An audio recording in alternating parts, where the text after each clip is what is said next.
All right. So, what's up, everybody? Thanks for clicking this video. Thanks for tuning into my channel. My name is Simon Hill, Black American from Louisiana, coming to you live from Budapest, Hungary. Today is September 27th, 2024, about 4:43 p.m. where I'm at right now. Been up all morning teaching English classes online. Took about a 45-minute break to then come back on live, come back on the internet to continue reading this book here. Kamala Harris's The Truth Be Told, the 2019 memoir. Last night, I tried to read for like a good hour and a half, but then the connection went out on my computer. I got an old janky computer. As soon as I touch the cord, it turns off. So, I'm trying to run this ghetto ass channel on a shoestring budget, trying to reinvest myself, trying to reinvest my money that I earn on this channel back into it. Got new equipment, new headphones, new camera. People said they wanted to see more high def stuff, so that's what we did, right? But new computers is also what we need to as well. But if you really like what I do on this channel, consider joining, becoming a member, supporting a young black man going to university out here in Budapest, Hungary, which is why I'm here. So you can donate to the fund in my PayPal link under this channel as well. And we're going to continue reading this book. We're going to try to knock this out. I might be on live for like a good 2.5 hours or so. So come into the comment section, come into the chat, say anything, read anything to me, and yeah, we're going to have a discussion as we continue to blow through this book. Right now, we're on chapter 2, but I think we'll finish up chapter 2, 3, and maybe even possibly 4 today. I'm going to do a quick speed run, so y'all just bear with me. Y'all just rock with me. So let's just get into it. So she was talking about in the last time we read her time as district attorney in San Francisco, and that was a political office that she ran for and successfully won, right? Becoming, I believe, the first black woman to hold that position in San Francisco, in the Bay Area. And yeah, she was talking about this program called Back on Track, which is basically a way to get people who were in prison back into society. And I gave my thoughts about that in the last live stream, so go listen to that. It's only about 30 minutes long, and then come on in and join this one. So we're going to continue reading up here. If you're following along with me, we are on page, what page is? Oh, God, there's not even page number. So when I later ran for Attorney General, I did so in no small part to take the program statewide. And that's exactly what we did, working in partnership with the LA County Sheriff Department to create Back on Track Los Angeles, BOT LA, and the largest county jail system in California. I remember one day I went out to visit a group of program participants with 2 of my special assistant attorneys general, Jeff Tsai and Daniel Suvor. When we arrived, we were told that the men had created a musical group and they wanted to perform a song they'd written for me. That's great. What do they call themselves? I asked. The answer made me smile. Contraband. They were a wonderful sight. There was an older man in a yarmulke, a skinny guy doing his best Michael Jackson imitation, a guitarist who was definitely influenced by Santana, and a keyboardist who was channeling the Eagles. It turned out the song was called Back on Track. The chorus was, I'm back on track and I'm not going back. They were really getting into it, having so much fun, all of them looking so proud. We all clapped and cheered. I was laughing, but I found myself tearing up too. I was so touched by their sincerity, which I hoped others could see in them. There was such a beauty in the supposed impossibility of it all. Whenever we held a Back on Track graduation during my time as DA, we'd make sure that current program participants were there to see what the future could hold. And whenever I spoke to those ceremonies, I'd tell the graduates what I knew to be true, that the program depended a lot more on them than on us. This accomplishment was theirs, and I wanted sure they knew it. I wanted to make sure they knew it, but I wanted them to know that it was also bigger than themselves.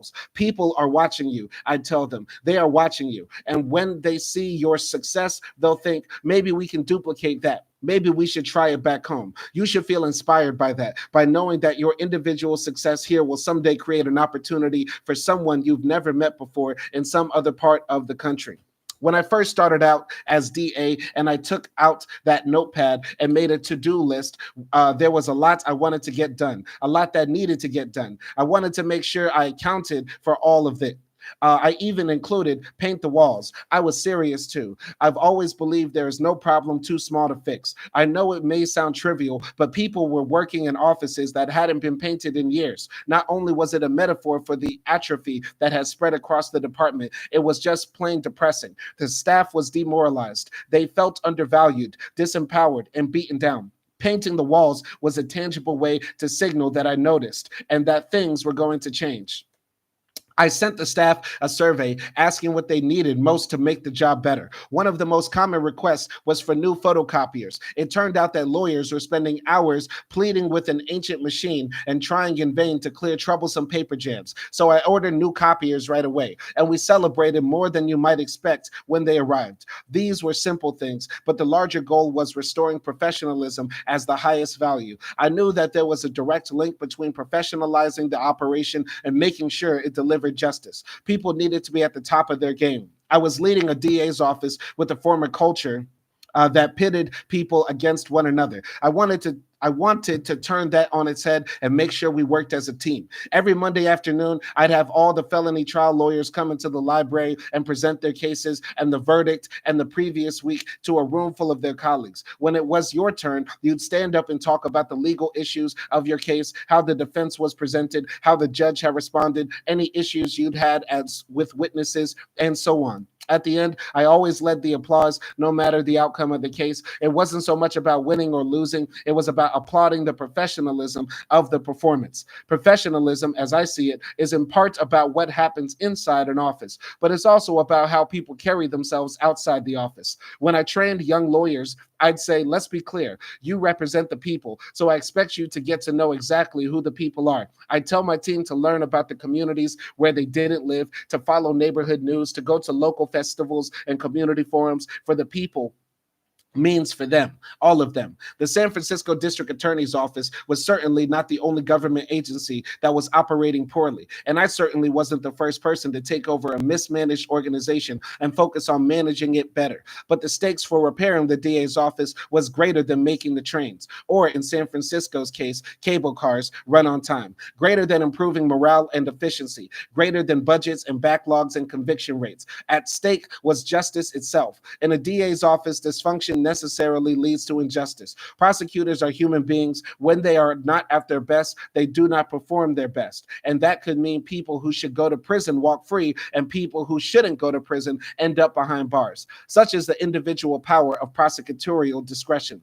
I had divided my to-do list into three categories: short, medium, and long term. Short term meant a couple of weeks. Medium term meant a couple of years. And long term meant as long as it takes. It was that far side of the ledger where I wrote down the most intractable problems we were facing, the ones you can't expect to solve on your own over a term, perhaps even over a career. That's where the most important work is. That's where you take the bigger view, not of the political moments, but of the historical one. The core problems of the criminal justice system are not new. There are thinkers and activists and leaders who have been fighting to change the system for generations. I got to meet many of them when I was a child. You don't add the intractable problems to the list because they are new, but because they are big, because people have been fighting against them for dozens, maybe even hundreds of years. And that duty is now yours. What matters is how well you run the position of the race that is yours. It was my mother who had instilled that in me. I grew up surrounded by people who were battling for civil rights and equal justice, but I had also seen it in her work. My mother was a breast cancer researcher. Like her colleagues, she dreamed of the day we'd find a cure. But she wasn't fixated on that distant dream. She focused on the work right in front of her, the work that would move us closer day by day, year by year, until we cross the finish line. Focus on what's in front of you and the rest will follow, she would say. That is the spirit we need to bring to building a more perfect union. Recognition that we are part of a longer story and we are responsible for how our chapters get written. In the battle to build a smarter, fairer, more effective criminal justice system, there is an enormous amount of work to do. We know what the problems are. So let's roll up our sleeves and start fixing them. One of the key issues I focused on during my first year in the Senate was the country's bail system, the process by which you can be released from jail while you await trial. It's an issue that has begun to get the attention it deserves, given the scope and scale of the injustice it exacts on people's lives. In this country, you are innocent until proven guilty, and unless you are a danger to others or highly likely to flee the jurisdiction, you shouldn't have to sit in jail waiting for your court date. This is the basic premise of due process. You get to hold on to your liberty unless and until a jury convicts you and a judge sentences you. It's why the Bill of Rights explicitly prohibits excessive bail. That's what justice is supposed to look like. What it should not look like is the system we have in America today. The median bail in the United States is $10,000, but in American households with an income of $45,000, the median savings account is $2,530. The disparity is so high that at any given time, roughly 9 out of 10 people who are detained can't afford to pay to get out. But it's by its very design, the cash bail system favors the wealthy and penalizes the poor.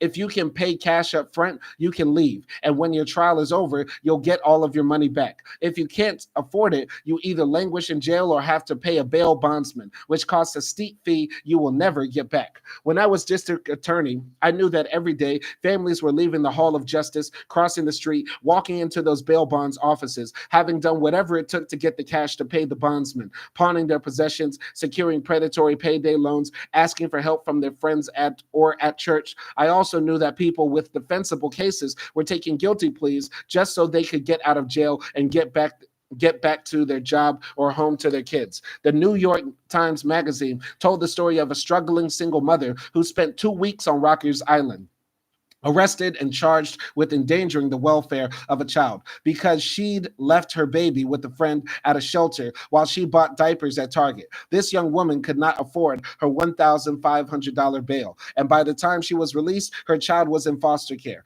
In another case, 16-year-old Khalif Browder was arrested in New York on charges that he had stolen a backpack. When his family couldn't scrape together the $3,000 bail, Khalif went to jail while he awaited his trial. He would end up spending the next 3 years waiting, endlessly waiting, much of it in solitary confinement, not having ever been tried or convicted of anything. It was a tragic story from beginning to end. In 2015, soon after he was finally released from Rikers, Khalif committed suicide.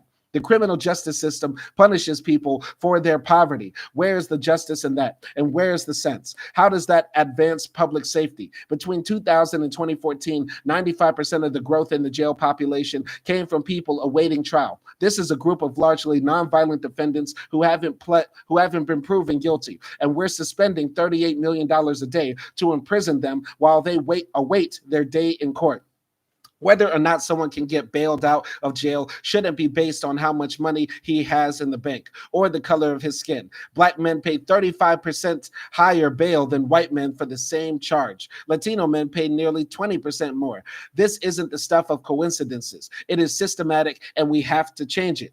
In 2017, I introduced a bill in the Senate to encourage states to replace their bail systems, moving away from arbitrarily assigning cash bail and towards systems where a person's actual risk of danger or flight is evaluated. If someone poses a threat to the public, we should detain them. If someone is likely to flee, we should detain them. But if not, we shouldn't be in the business of charging money in exchange for liberty. My lead co-sponsor of this effort is Rand Paul, a Republican senator from Kentucky with whom I vehemently disagree on most things. But this is one of those issues that he and I can agree on, that all of us should agree on. It's an issue that can and does transcend politics, and one way or another, we're going to get it done.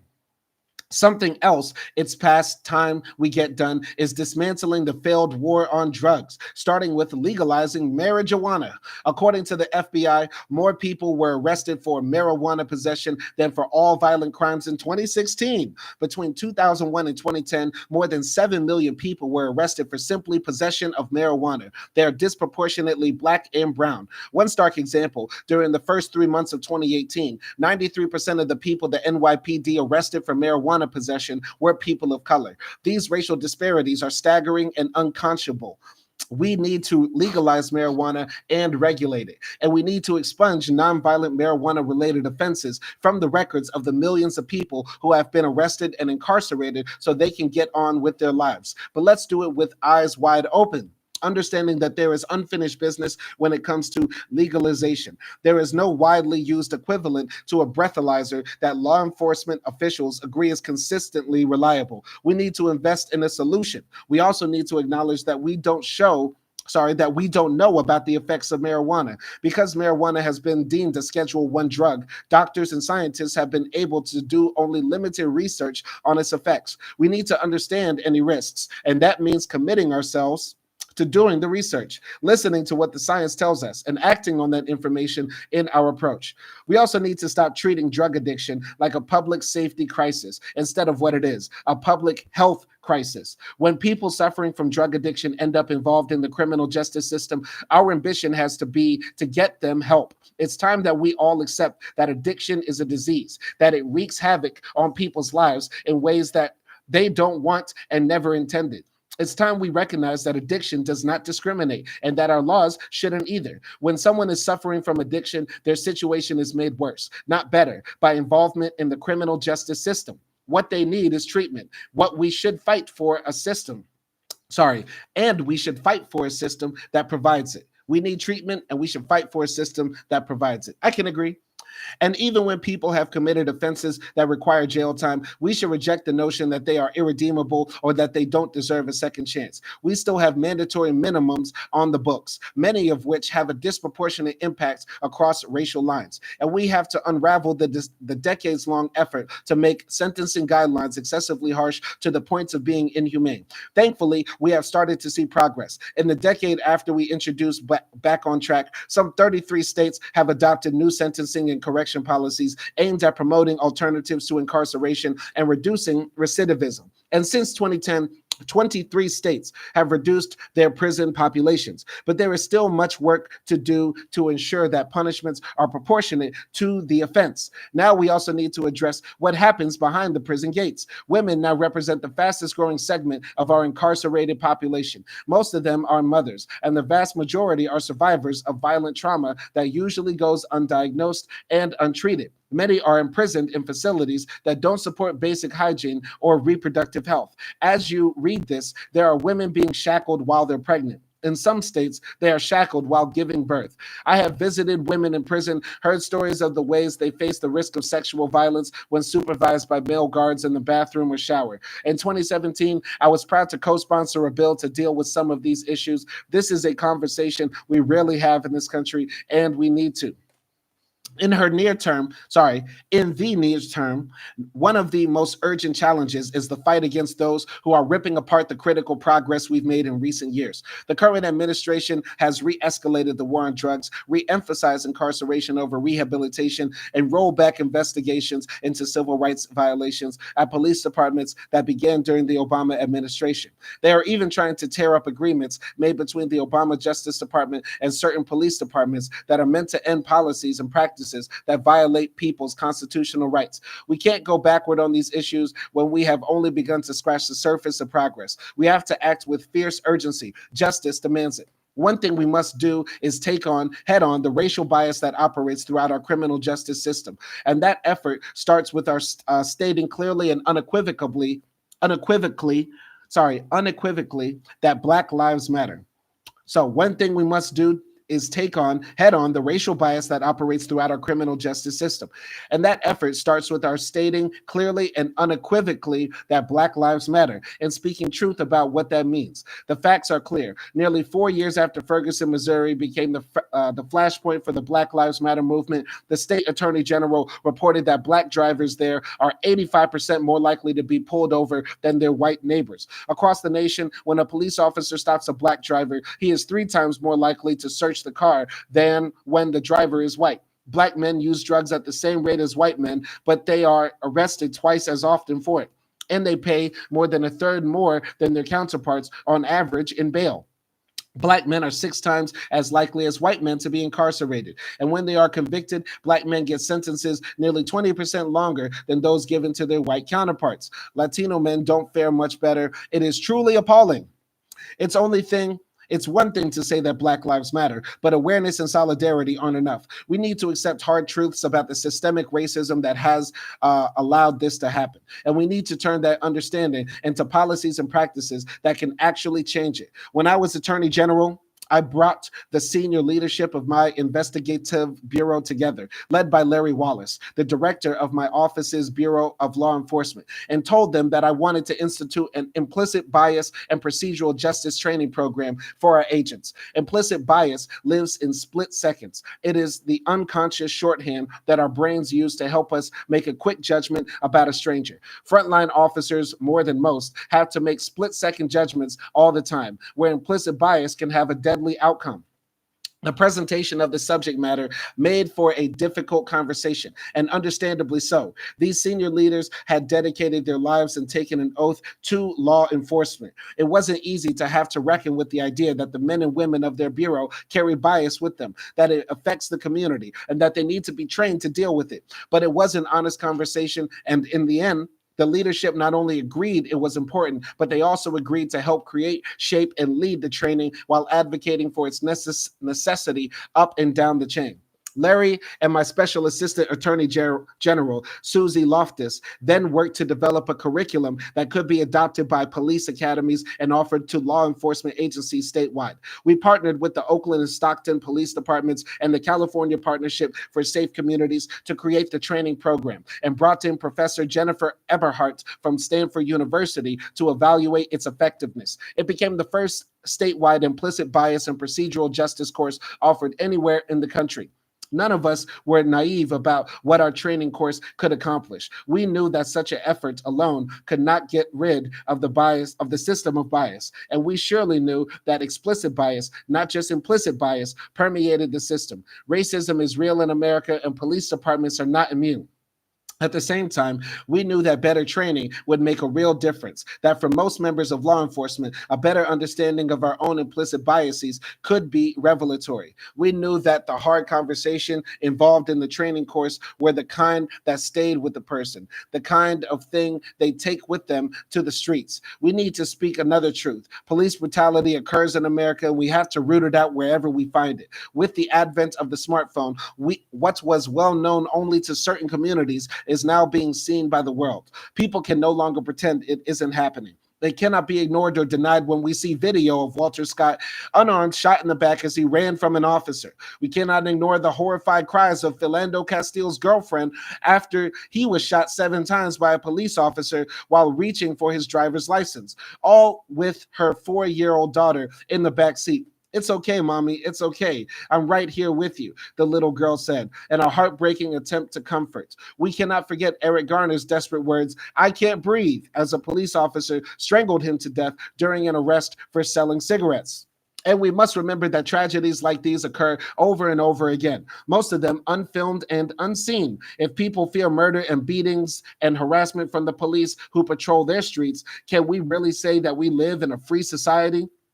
And what does it say about our standards of justice when police officers are so rarely held accountable for these incidents? The Minnesota officer who shot Philando Castile was tried for second-degree manslaughter, but he was acquitted. In Ohio, a police officer climbed onto the hood of a car after a car chase and fired 49 times at its occupants, Timothy Russell and Melissa Williams, both of whom were unarmed. The officer was charged and acquitted. In Pennsylvania, a police officer shot an unarmed driver in the back while he lay face down in the snow, but he too was acquitted of murder. There are so many heinous murders by police in America. I haven't even heard of half of these. A Pennsylvania police officer shoots a man in the back in the snow, walks away with it. I didn't even hear about that. That's crazy, but I'm not surprised. That's America for you. That is America. That should put that on a postcard, like they used to do back in the day when they used to lynch us and ship it all across the country. Continuing here.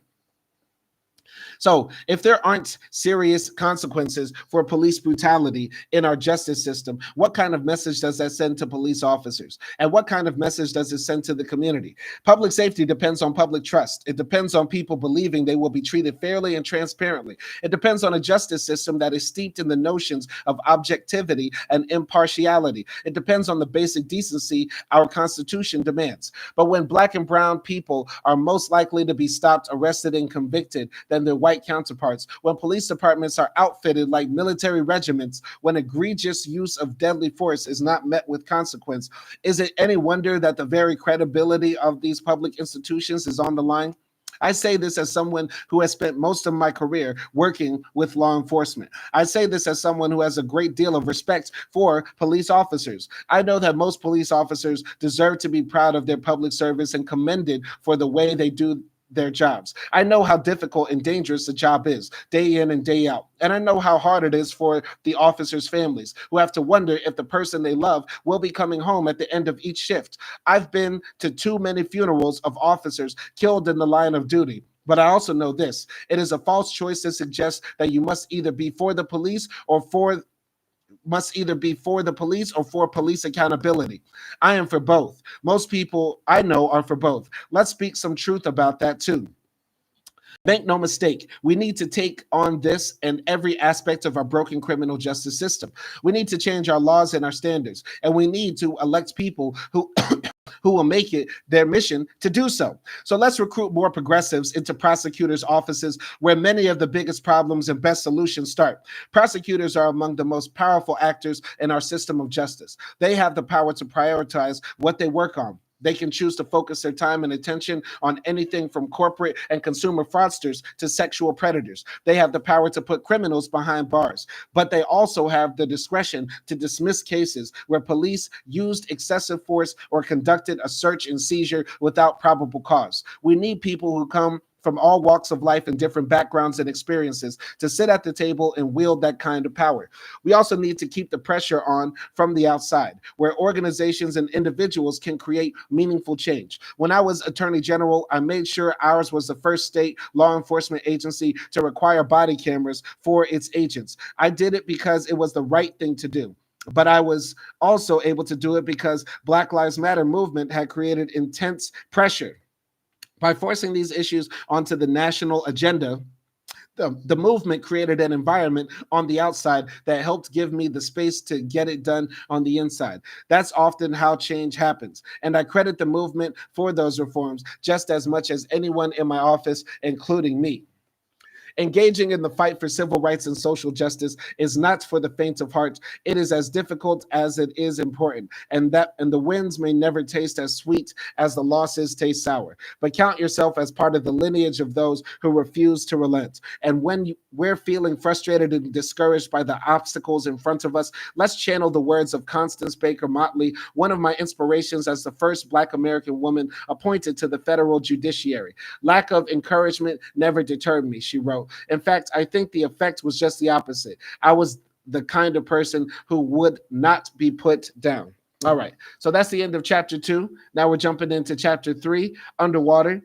Very interesting chapter talking about her come up, in the criminal justice system as a prosecutor to eventually running for office, winning, trying to bring in some reforms on the inside. It's interesting hearing it from her take and her perspective on like the criminal justice system. Many of the things I agree with Kamala, with the basic idea. I think we can agree with the basic idea. We need to reform and deeply revolutionize how we do criminal justice in America, right? So I agree with her on that, though I don't know if she is as far left as I when I think about what we could possibly do in America and how it would benefit everybody, right? White, Black, Asian, poor, working class, everybody would be better off with the criminal justice system that was reformed. My camera keeps going in and out of focus. It's a newfangled camera to please the audience, to please the people.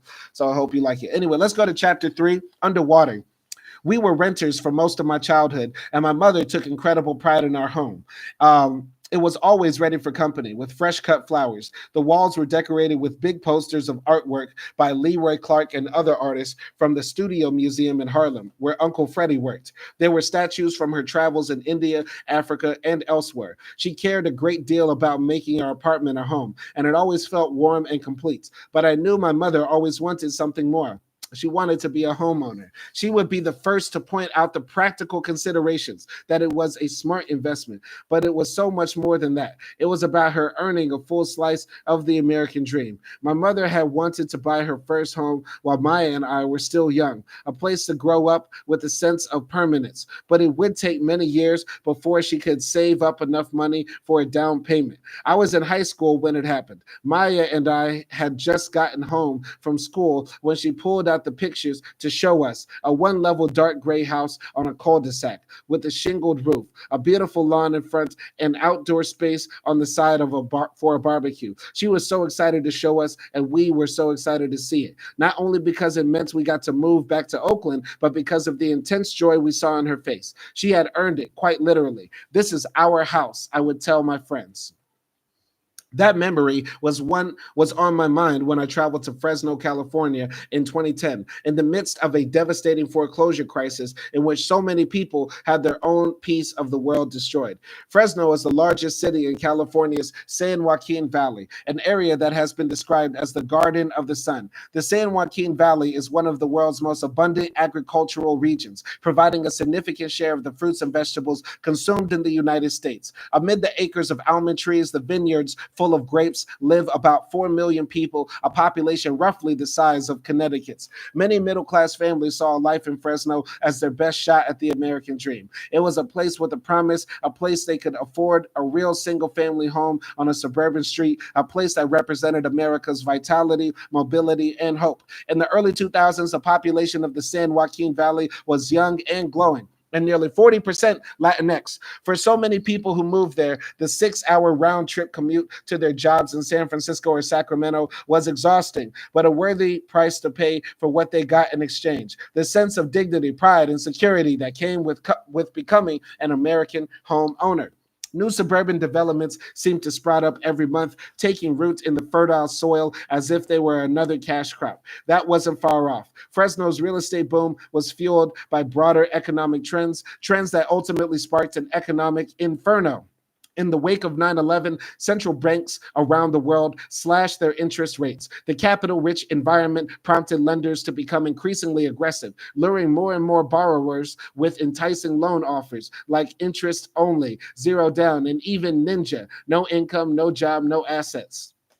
High-risk subprime mortgages flooded the housing market, with teaser rates seemed too good to be true. Lenders reassured homebuyers and themselves that homeowners would just refinance their mortgages before the payments spiked. The reward was worth the risk because, as they saw it, housing prices were only and always destined to go up. Meanwhile, global investors were on the hunt for greater returns, which led them toward even riskier opportunities to place their bets. Wall Street financiers were only too happy to meet their voracious demand, creating newfangled securities backed by the same deeply questionable mortgages. Investors who bought these mortgage-backed securities believed that the banks had done their due diligence, only bundling together home loans that could and would be paid on time. Few realized they were actually purchasing ticking time bombs. Remarkably, about half of all these mortgage-backed securities ended up on the balance sheets of big banks after they realized that holding the securities rather than the mortgages themselves would help them avoid traditional regulation. The cycle fed on itself, spinning faster and faster until it spun right off the rails. In 2006, the housing market peaked. A major housing crisis loomed. Banks and investors tried to dump their bad securities, which only made things worse. Wall Street started to implode. Bear Stearns failed. Lehman Brothers filed for bankruptcy. Credit started drying up. The economy went into free fall. It was all the apocalypse.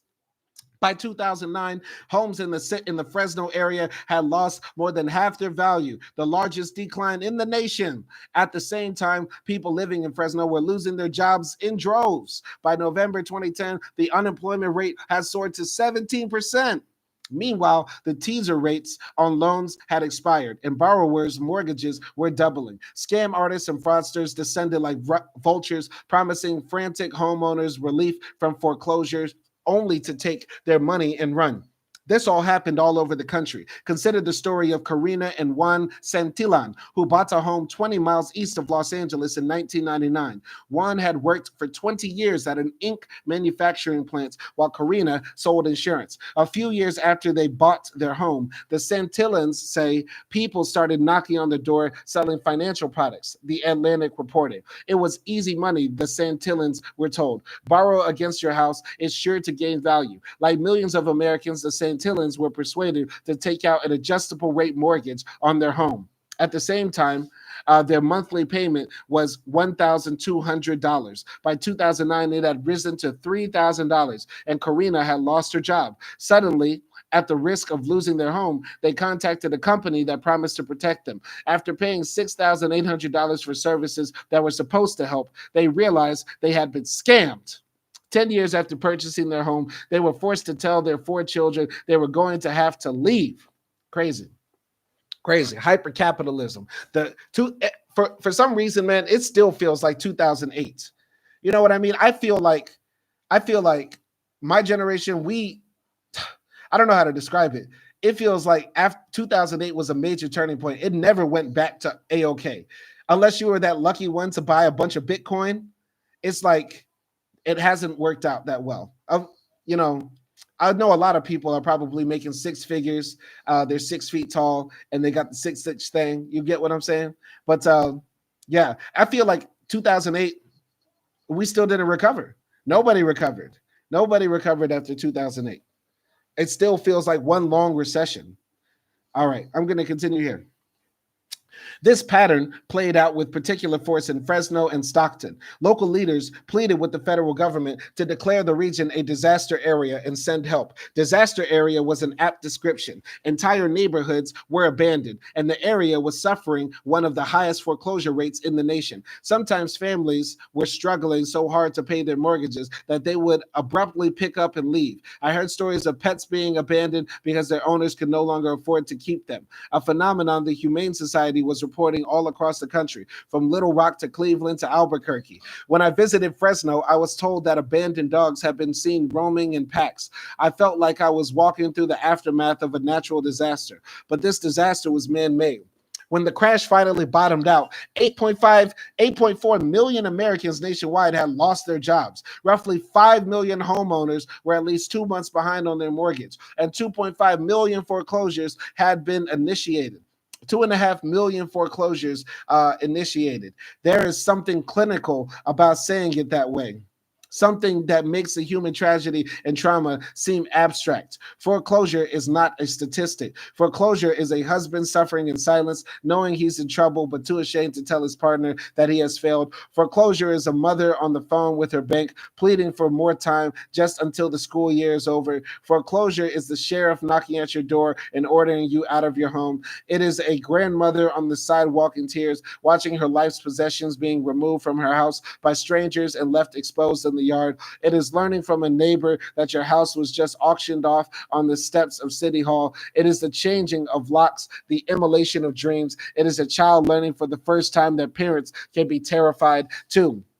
Homeowners told me countless stories of personal catastrophe, and as the months dragged on, the news media continued to surface strange reports about irregularities in the foreclosure process. We learned about people whose banks couldn't find their mortgage documents. There were stories of people discovering that they actually owed tens of thousands of dollars less than the banks said they did. A man in Florida had his house foreclosed on and put on sale, even though he bought the house with cash and never had a mortgage.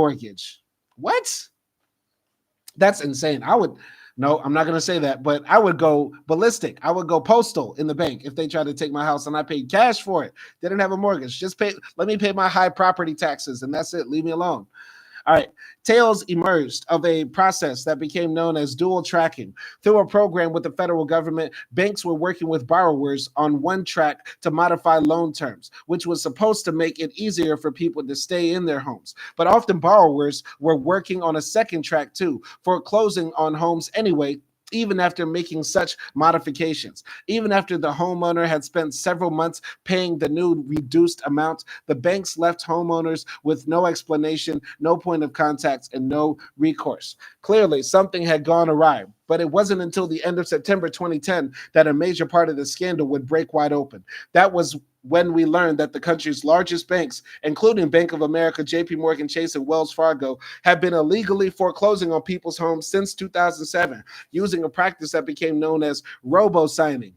We learned that to speed up the foreclosure process, financial institutions and the mortgage servicers hired people with no formal financial training, from Walmart floor workers to hairstylists, and placed them in foreclosure expert positions with one responsibility: sign off on foreclosures by the thousands.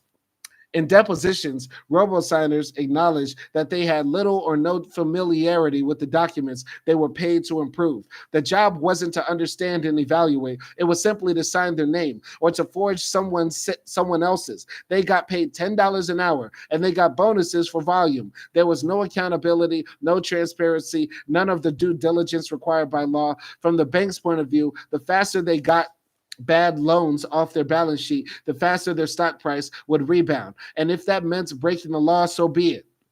They could afford the fine. It was painful to me when I realized that the banks viewed a fine as just the cost of doing business. It became clear to me that they had built it into their bottom line. It was a damning portrait of an aspect of Wall Street culture that persists, the part that seems to care little, if at all, about the collateral damage caused by recklessness and greed. This is insane that people still, cheerlead for capitalism. That's insane. So the banks were breaking the law, getting hairstylists, janitors, whoever, Tom, Dick, and Harry off the street to basically sign off on people having their homes foreclosed on.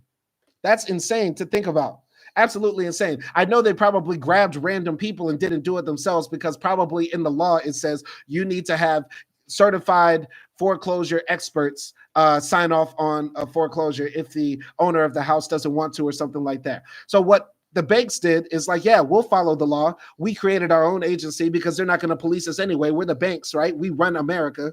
We'll create our own foreclosure experts. Shaquisha from the beauty supply store, she'll sign off on them as a side gig, get paid $50 a week, whatever, and that's it.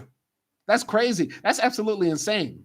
How can you cheerlead for capitalism knowing that they don't care about the average person? This is why I could never be a cuck to capitalism. Absolutely insane. And the fines and the fees that they pay are just the cost of doing business. Crazy. Bank of America would rather do something hella illegal and F over millions of Americans and pay a $7 billion fine to the US government than actually not break the law if they think that it will make the money. Sometimes it just becomes sick. Because to make a $6 billion profit, they'll pay a $7 billion fine.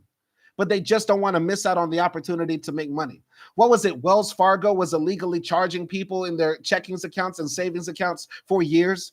And wasn't Wells Fargo also the bank that was making like their tellers sign people up for savings accounts and checkings accounts that had high expenses and fees? And they didn't even know about it? Like, how could you continue to cheerlead and be a cuck to capitalism when we see how much they have ruined Americans' lives? I don't get it. Doesn't make sense to me. I'm continuing here.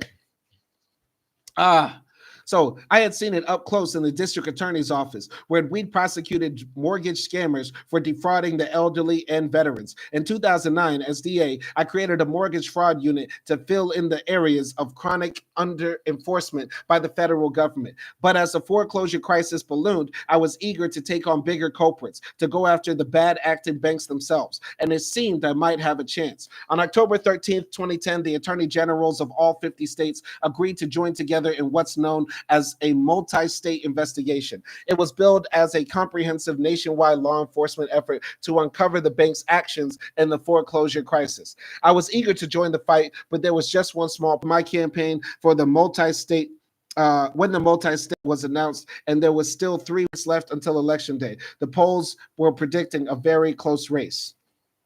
All right. So on election night 2010, I lost the race for Attorney General. 3 weeks later, I won.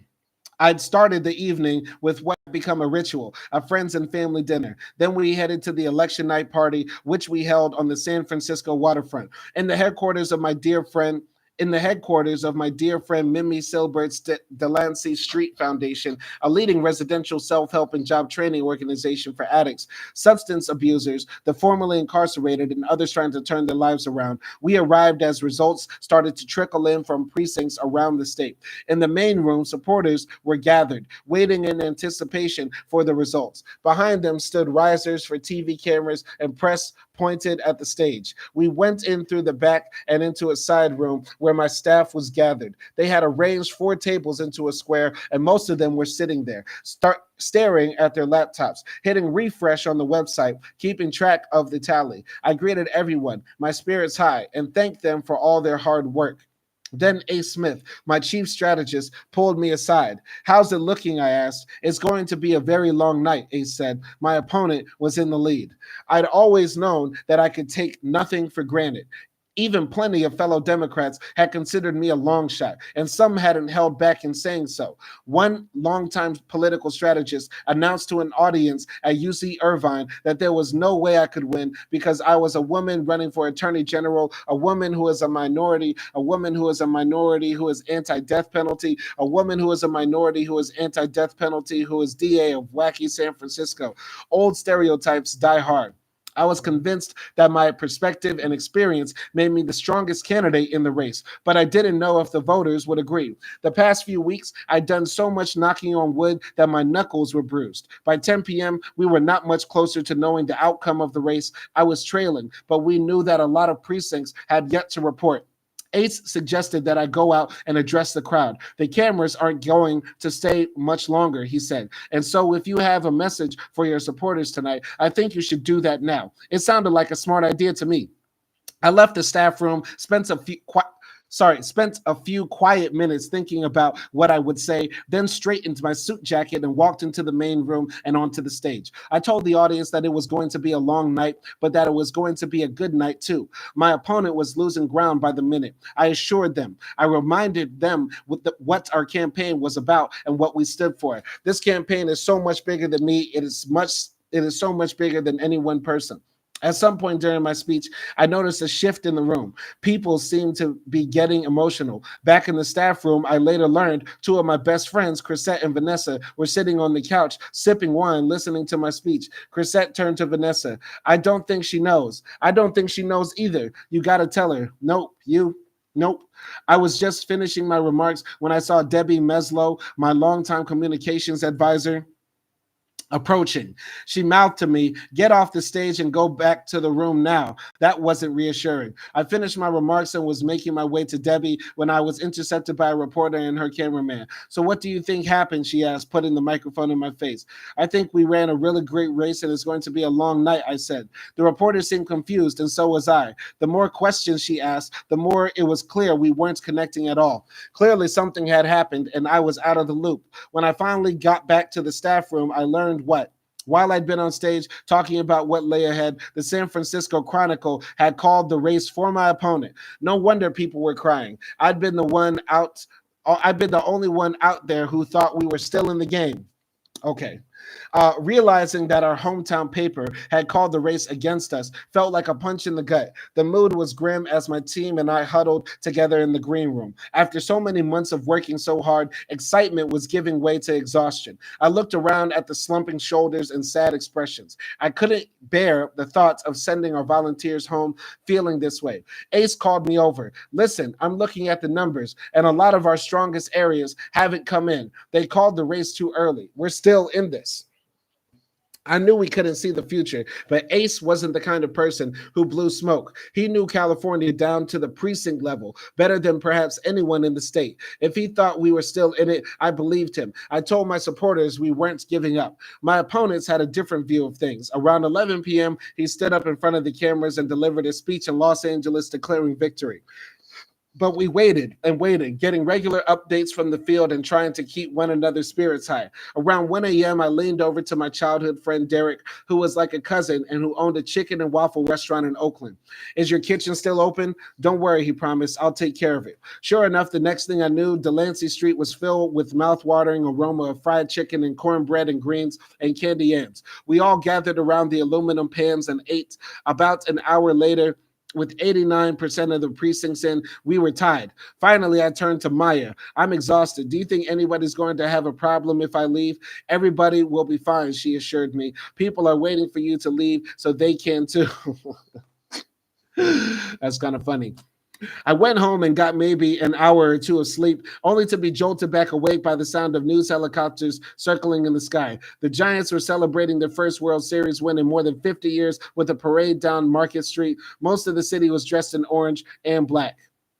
But the Giants' victory wasn't the only good news. More votes had come in, and I was now ahead in the race, albeit only by a few thousand votes. From the lowest of lows, now it felt like our campaign had vaulted to the peak of the mountain, on a day when music was rising down the streets and confetti raining down from the skies. With 2 million votes still waiting to be tallied, there was a good chance we weren't going to know the results for weeks. The counties had about a month to finish counting and certify their tallies.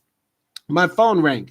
It was John Kecker, a storied lawyer in the Bay Area and a dear friend. He told me that he was assembling a team of top lawyers. Kamala, we're ready to convene to defend you if there's a recount. If there was going to be a recount, it wasn't going to happen anytime soon. The earliest that either of us could request one would be November 30th. In the meantime, members of my campaign staff, led by my campaign manager, Brian Brockhow, activated dozens of volunteers who put off their vacation plans and got back to work. They fanned out across the state and county after county to monitor the vote counting in real time and to report any irregularities. Days extended into weeks. Thanksgiving was fast approaching, and all the while there was a roller coaster of results, making the whole thing pretty excruciating. It reminded me of my days trying cases when a jury would go off to deliberate and there was nothing left to do but wait. We reconciled ourselves to the fact that nothing was likely to happen with the count all over Thanksgiving weekend. So we sent everyone home to be with their families. Early Wednesday morning, I headed for the airport to catch a flight to New York. I was going to spend the holiday with Maya, my brother-in-law Tony, and my niece Mina. As we were pulling off the highway, I got a text from a district attorney who had supported my opponent. I'm looking forward to working with you, it read. I called my campaign team. What's going on? Have you heard anything? I asked. We're hearing he's going to have a press conference. That's all we know right now. I was just pulling into the airport terminal. We'll check into it and get back to you. I made it through security and onto the plane without hearing another word. I was in an aisle seat, and fellow passengers in the Giants caps and jerseys were walking past me asking, Kamala, have you won yet? Do you know what's going on? All I could do was smile and say, I don't know. Okay. I took out my phone and realized that going through the airport, I'd missed an incoming call. There was a voicemail from my opponent asking me to call him back. I dialed his number as the cabin doors were closing and the flight attendants were directing passengers to put their cell phones away. I want you to know I'll be conceding, he said. You ran a great race, I said. I hope you know how big a job this is going to be, he added. Have a nice Thanksgiving with your family, I replied. And that was it. Of the nearly 9 million ballots cast statewide, I had won by the equivalent of 3 votes per precinct. I was so relieved, so excited, so ready to start. I wanted to call everyone, but the next thing I knew, we were barreling down the runway, and then we were in the air with no Wi-Fi. My 21-day election night was over, and all I could do was sit there alone with my thoughts 4 or 5 hours. Andre Beja says, hey, Simon, I'm sorry for not joining you live because I just started school, so that's the reason. It's okay, Andre Beja. I joined school too. I'm in university as well, working hard. I haven't even done a lot of lives, but I want to say thank you for joining. Thank you for joining. Thank you for joining into the conversation. I'm going to be doing more lives, more topics. I got my first member on my channel yesterday. Shout out to Z-Man, wherever you are, whoever you are, for supporting this content and channel. And yeah, we're going to continue to go live and talk to the people. So shout out to Andre Beja. We're in university together. I'm trying to study. You're trying to study. And I'm here to have a global classroom with everybody here. Shout out to my guy, Nelson Moreno, said Kamala would politely ghost if you were dating. Yeah, Kamala does seem like the type to go out and have what makes it seem like you have some chemistry. You get what I'm saying? Like that. I don't know. Maybe me and Nelson don't have enough game to pull a baddie like Kamala, because under any circumstance, if you met a bad chick like Kamala, that's like top tier range. That's like no pull out, poking holes in the condom, proposing on the third date, needless tickling, all sorts of corny jokes. You get what I'm saying? Flowers, candy, all sorts of gifts. That's a baddie. By all circumstances, by all measures, Kamala is top tier Punjabi puss. So maybe we're just projecting our insecurities as men onto this beautiful, gorgeous woman. I don't know. Anyway, so that's Kamala. Is continuing to win elections. All she do is win, no matter what. Got an election on her mind, and you know what's coming up. And every time Willie Brown comes around, those legs go up, and they stay there, and they stay there, and they stay there, up, down, up, down, up, down. Because all she do is win, win, win. And when Trump comes again, she's gonna put him in jail. I don't know.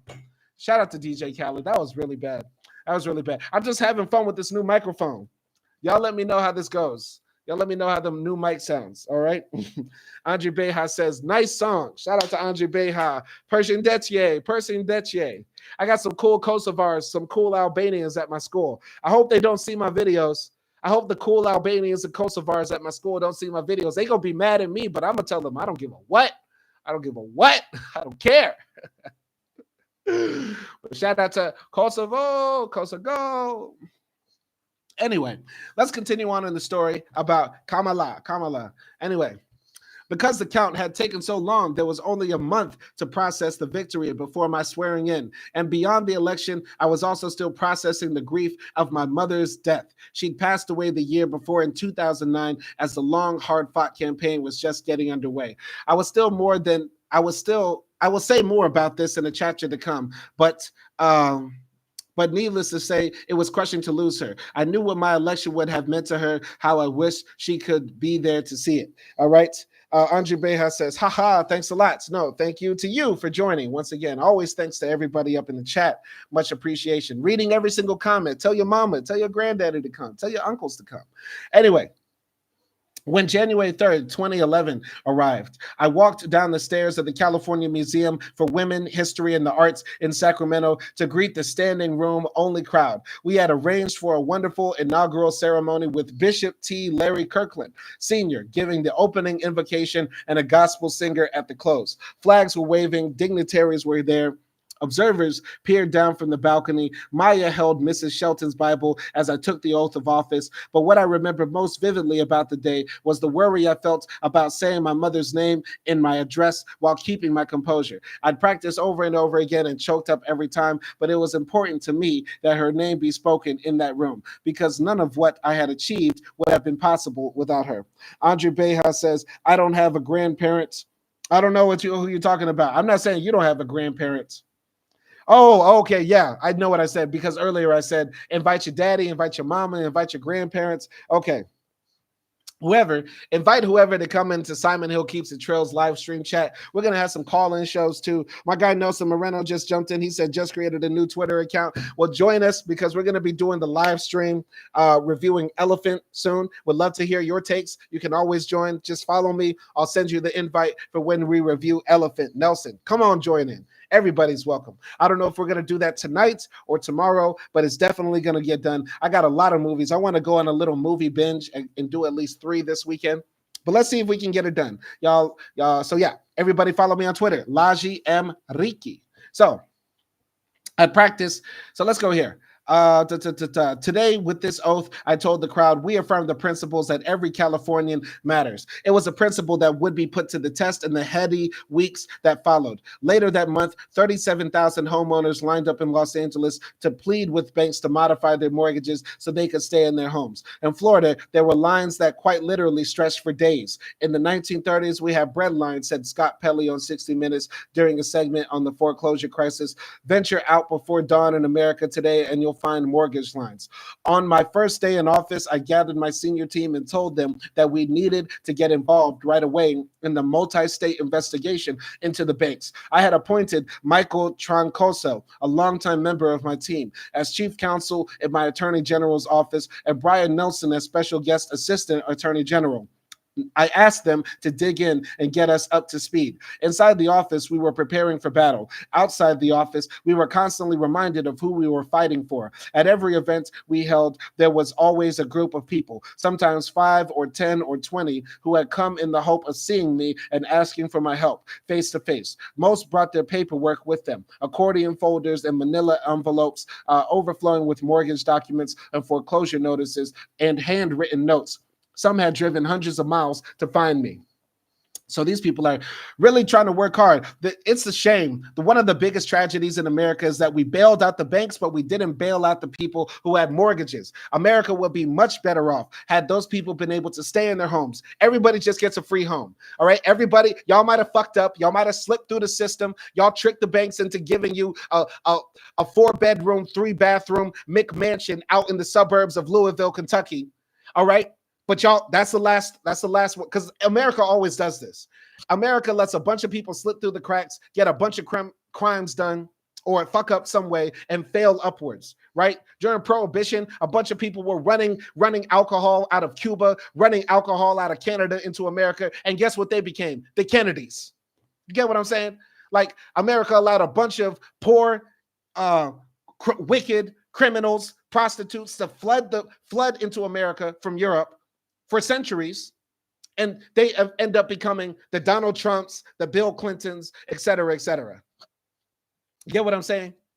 So America should have just let everybody get a home. You get a home, but after that, no more. In fact, nobody could buy a home in America for 5 years after what y'all just did. You get what I'm saying? But instead, we gave billions to the banks and made the average working class in America lose their homes. It's insane. All right. Andre Beja says, "Hey, Simon, I got to go because I think someone just got shot. So bye." Well, sorry to hear that, Andre Beja. I didn't know it was going down in Kosovo like that. I guess the Serbians want their land back. So y'all better figure that out. All right. Kamala constantly says she fights for the what's the underdog? The underdog. Kamala Constant says that she fights for the underdog. Meanwhile, she waves that Israeli flag. Yeah, exactly, man. This is all. We have to remember, even though there are parts of things that we agree with the liberals, like Kamala, even though they have a lot of the talking points and views of the world that we do, they are still beholden to corporate interest. And they cannot think outside of the paradigm of the neoliberal order.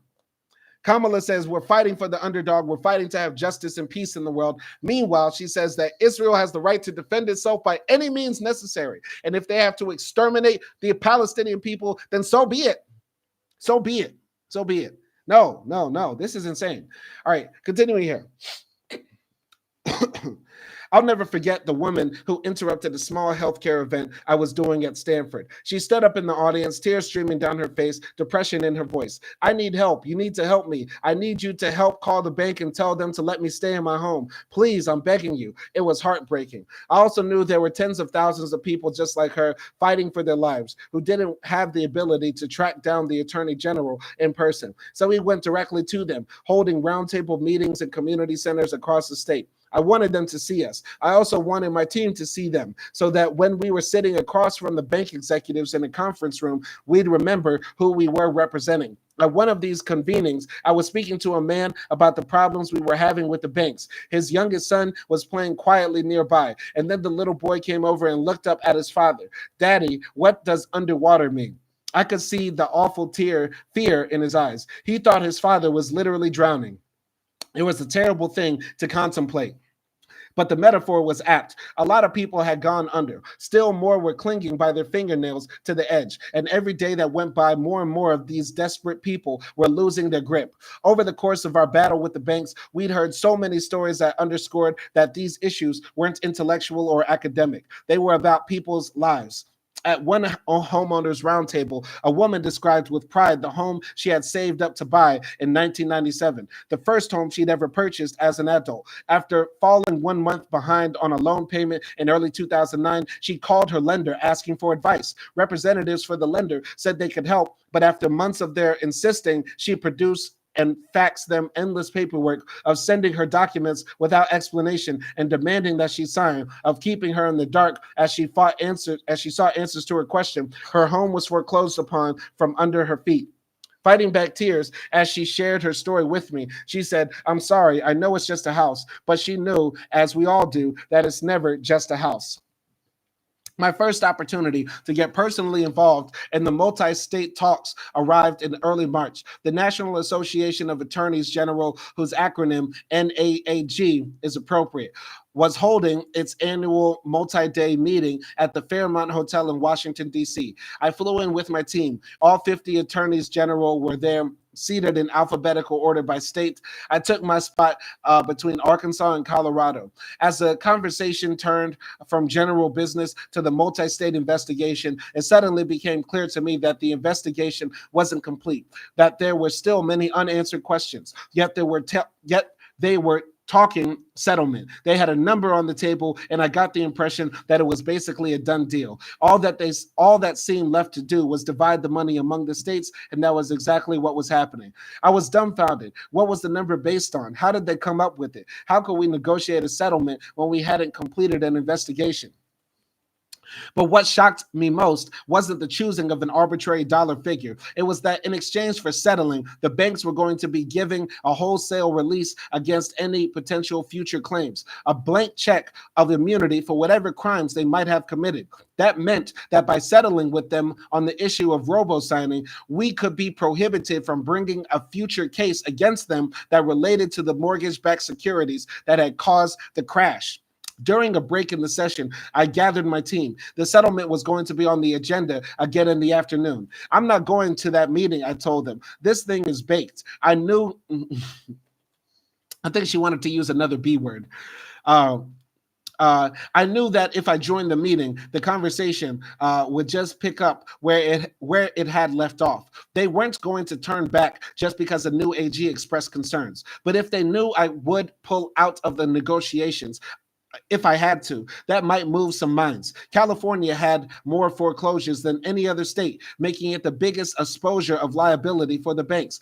If the banks couldn't get a settlement with me, they weren't going to settle with anyone. It was one thing to know I had this leverage. It was another to convince the others I was willing to use it. If I skipped the afternoon session, my empty chair would express that message better than I ever could.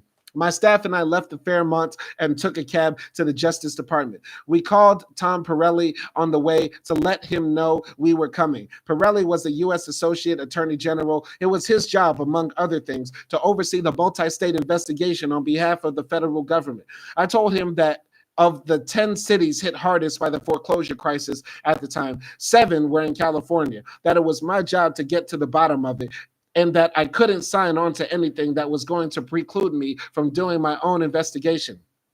Pirelli made the case that my investigation wouldn't yield what I hoped it would, that going after the big banks was not something any one state could do, even the biggest in the nation. And he added that kind of litigation was going to take many years. By the time I got what California deserved, the people who needed help would have already lost their homes. This was the reason there hadn't been a thorough investigation. There simply wasn't time.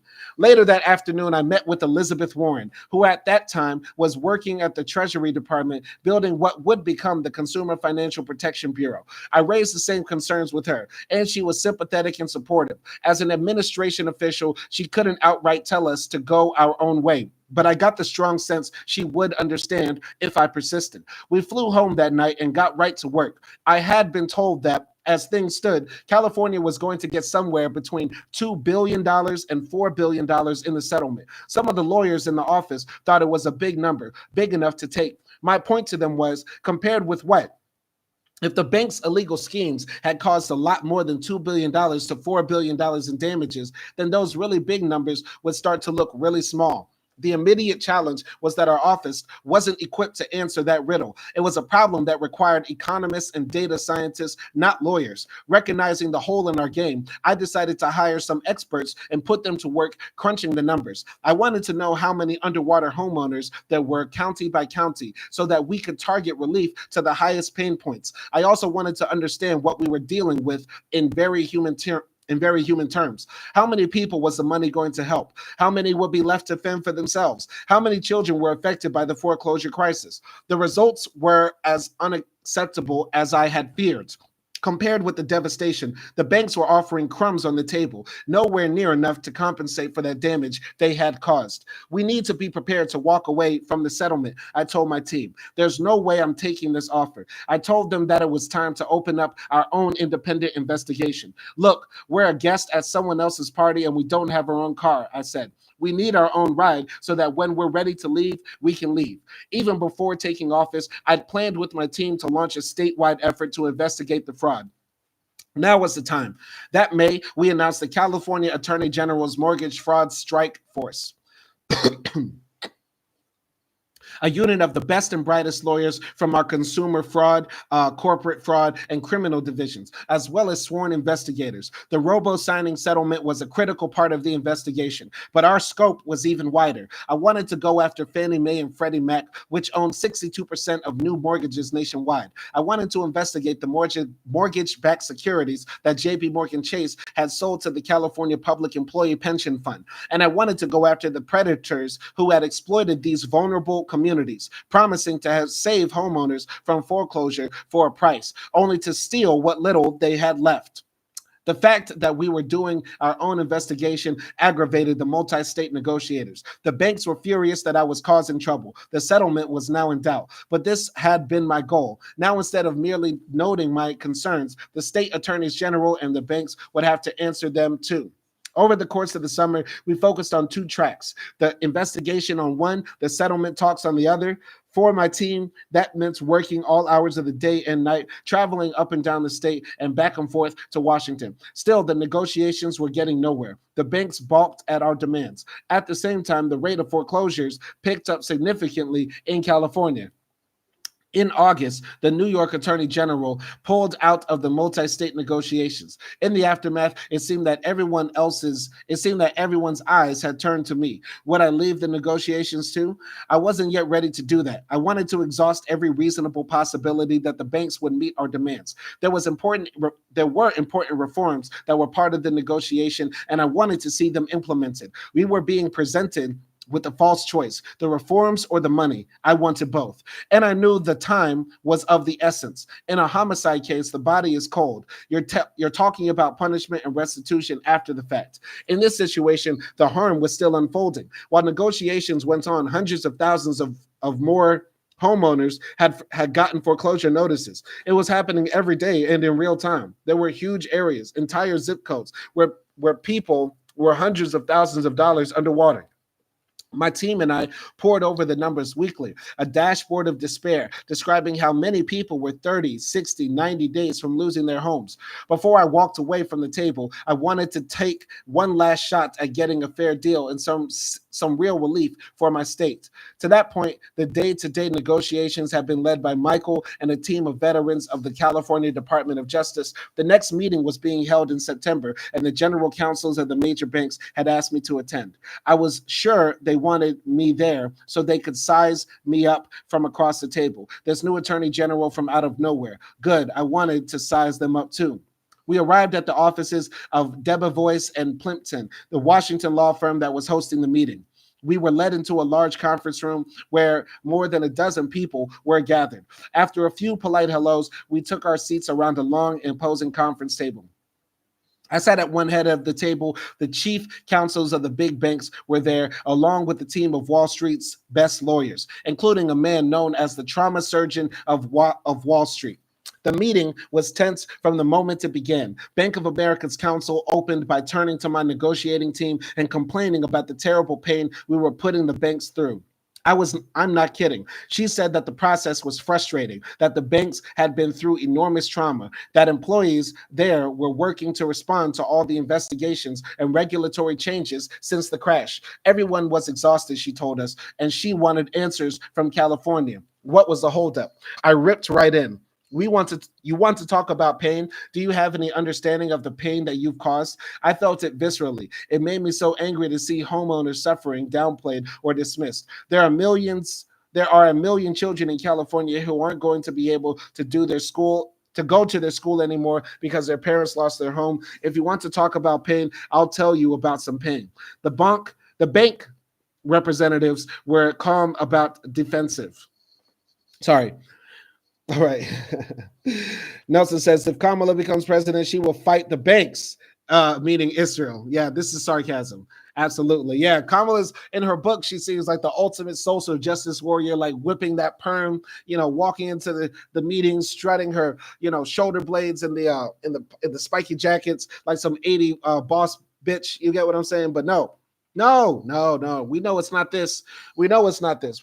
This is a memoir, guys. So everything that the person says, just imagine it dialed down 2 notches. So she said, "You want to talk about pain?" She said, in real life, let's consider the other side of the equation about some people who complain about the fact that they're being foreclosed upon for homes that they didn't feel like like. That's really how she said it. She didn't go in there guns blazing, talk about, you want to talk about pain? No, she ain't do none of that. She ain't do none of that. Anyway, continue here. I'm continuing. If you want to talk about pain, I'll tell you some about pain. I'll tell you about some pain. No, she didn't. Um, The bank representatives were calm but defensive. They essentially said the homeowners were to blame for getting into mortgages they couldn't afford. I wasn't having any of that. I kept thinking about what the home buying process looks like in real life. For the vast majority of families, buying a home is the biggest financial transaction they will ever be involved in. It's one of the most affirming moments in a person's adult life, a testament to all your hard work. You trust the people involved in the process. When the banker tells you that you qualify for a loan, you trust that she's reviewed the numbers and won't let you take on more than you can handle. When the offer is accepted, the broker is so happy for you. You think he's going to move into the house with you. And when it comes time to finish the paperwork, it's basically a signing ceremony. You might as well be popping champagne. Your broker is there, your banker is there, and you believe they have your best interests at heart. When they put a stack of paper in front of you, you trust them and you sign and sign and sign and sign. I surveyed the room full of lawyers, and I was certain that not one of them had read every word of their own mortgage documents before buying their first house. When I bought my apartment, I didn't. The banker spoke about mortgages seemingly without any sense of what they represented to the people involved or who those people were. To me, it sounded as though they had made terrible assumptions about the character and values of struggling homeowners. I met many of those people, and for them, buying a house was not just about an investment. It was about attainment, self-fulfillment. I thought about Mr. Shelton, who was always in the front yard pruning his roses in the morning, always mowing or watering or fertilizing. At one point, I asked one of the lawyers, haven't you ever known somebody who was proud of their lawn? The back and forth continued. They seemed to be under the misimpression that I could be bullied into submission. I wasn't budging. Towards the end of the meeting, the general counsel of JP Morgan chimed in with what he apparently thought was a smart tactic.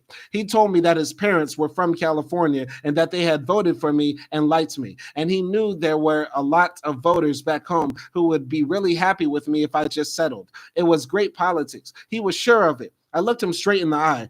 I need to remind you this is a law enforcement action. The room went quiet. After 45 minutes, the conversation had gone on long enough. Look, your offer doesn't come near acknowledging the damage you have caused, I told them. And you should know that I mean what I say. I'm going to investigate everything, everything. The general counsel of Wells Fargo turned to me. Well, if you're going to keep investigating, why should we settle with you? You have to make that decision for yourself, I told him. As I left the meeting, I made the decision to pull out of the negotiations altogether. I wrote a letter announcing my decision. But let's just wait. By the way, before we continue, even though we know Kamala did not say those words exactly. She did not have this stern face yelling at these bankers. She saw a room full of white zaddies, and she was very demure. She was very demure in the room full of white zaddies, the banking executives and stuff like that. This is still 20 times better than what Trump would have done. Facts. Let's keep it a buck. Kamala up in negotiation rooms with white zaddy acting very demure is still better than the punk bitch sissy activity that Trump gets up to, bending over backwards, showing his bussy hole wide open for Kim Jong-un and Vladimir Putin.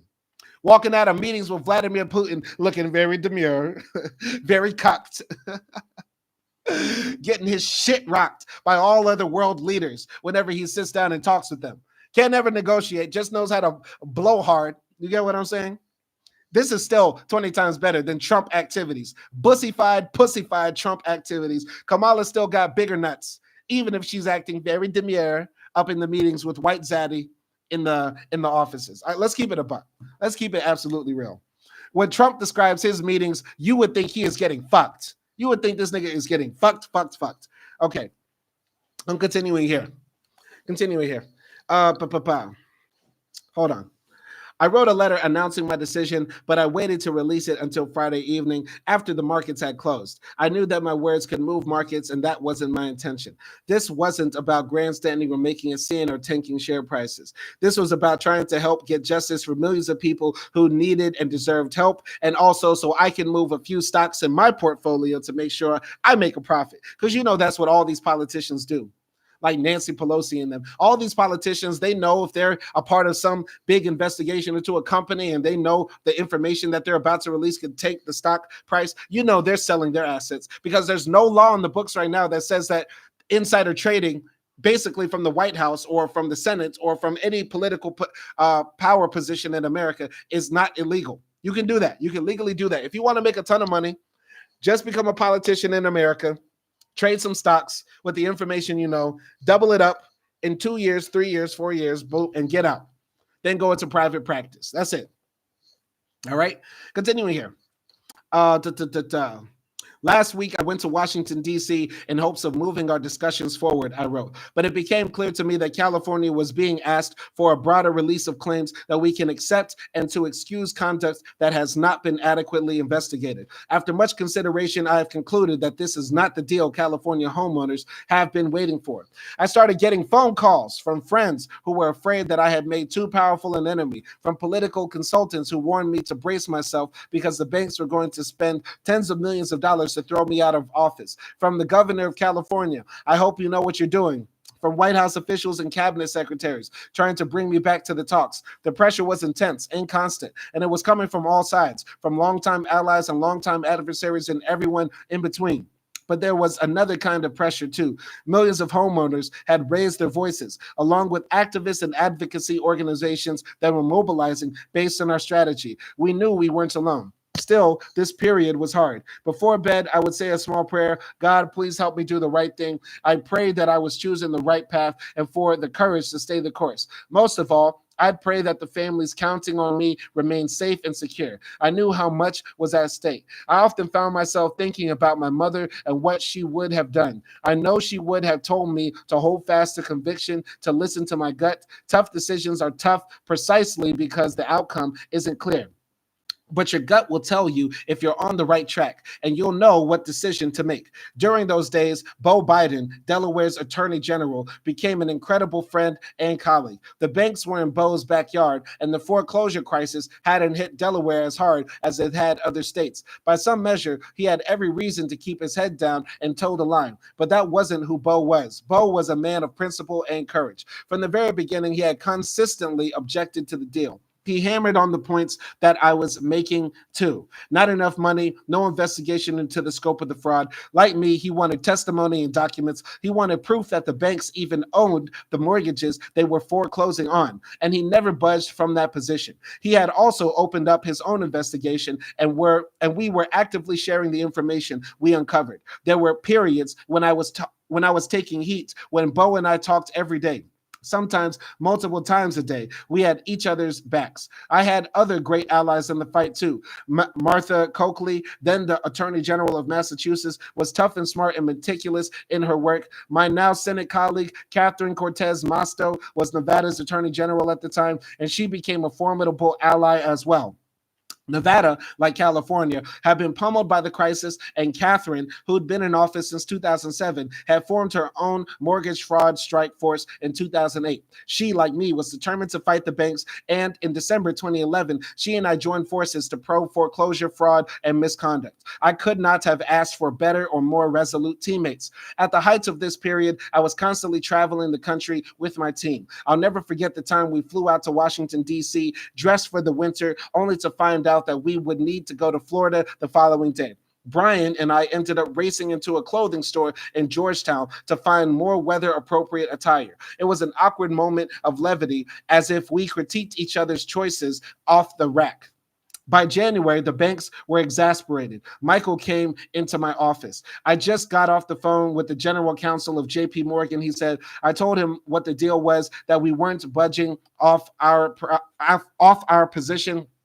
What did he say? I asked. He wouldn't stop screaming at me. He says it's over, that we pushed too far. It was really intense. And then he hung up. She was on the phone with Trump. She was on the phone with Trump. He had a little hissy fit. It's okay. It's okay. He'll calm down. Just let him take a nappy nap. I pulled my team into my office and we tried to figure out a next step.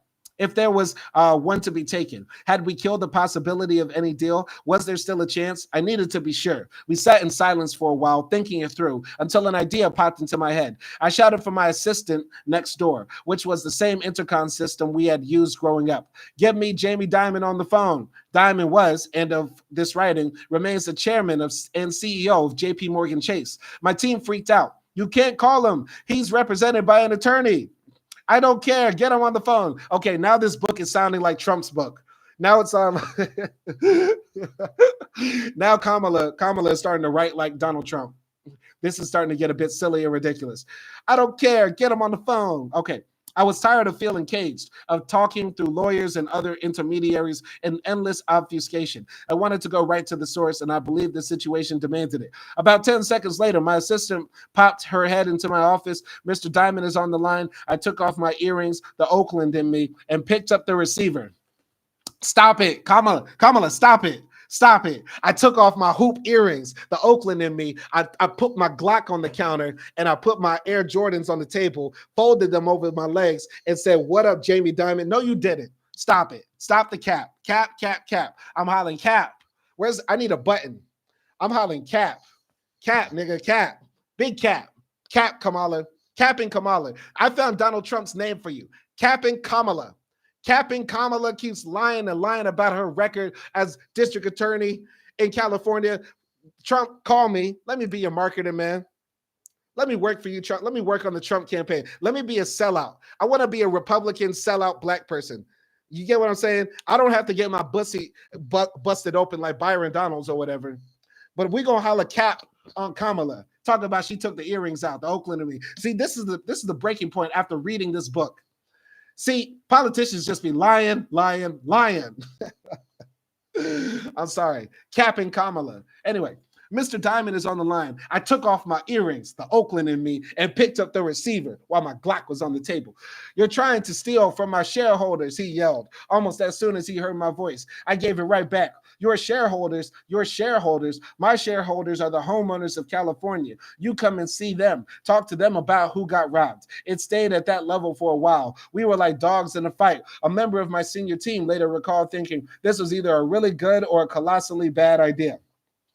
I shared with Dimon the way his lawyers were presenting his position and why it was unacceptable to me. As temperatures cooled, I got into the details of my demands so that he would understand exactly what I needed, not through the filter of his general counsel, but directly from me. At the end of the conversation, he said he would talk to his board and see what they could do. I'll never know what happened on Dimon's side, but I do know that 2 weeks later, the banks gave in. When all was said and done, instead of the $2 billion to $4 billion that was originally on the table, we secured an $18 billion deal, which ultimately grew to $20 billion in relief to homeowners. It was a tremendous victory for the people of California. That's big boss moves. That's big boss moves. Now, we know the story didn't happen exactly the way it happened.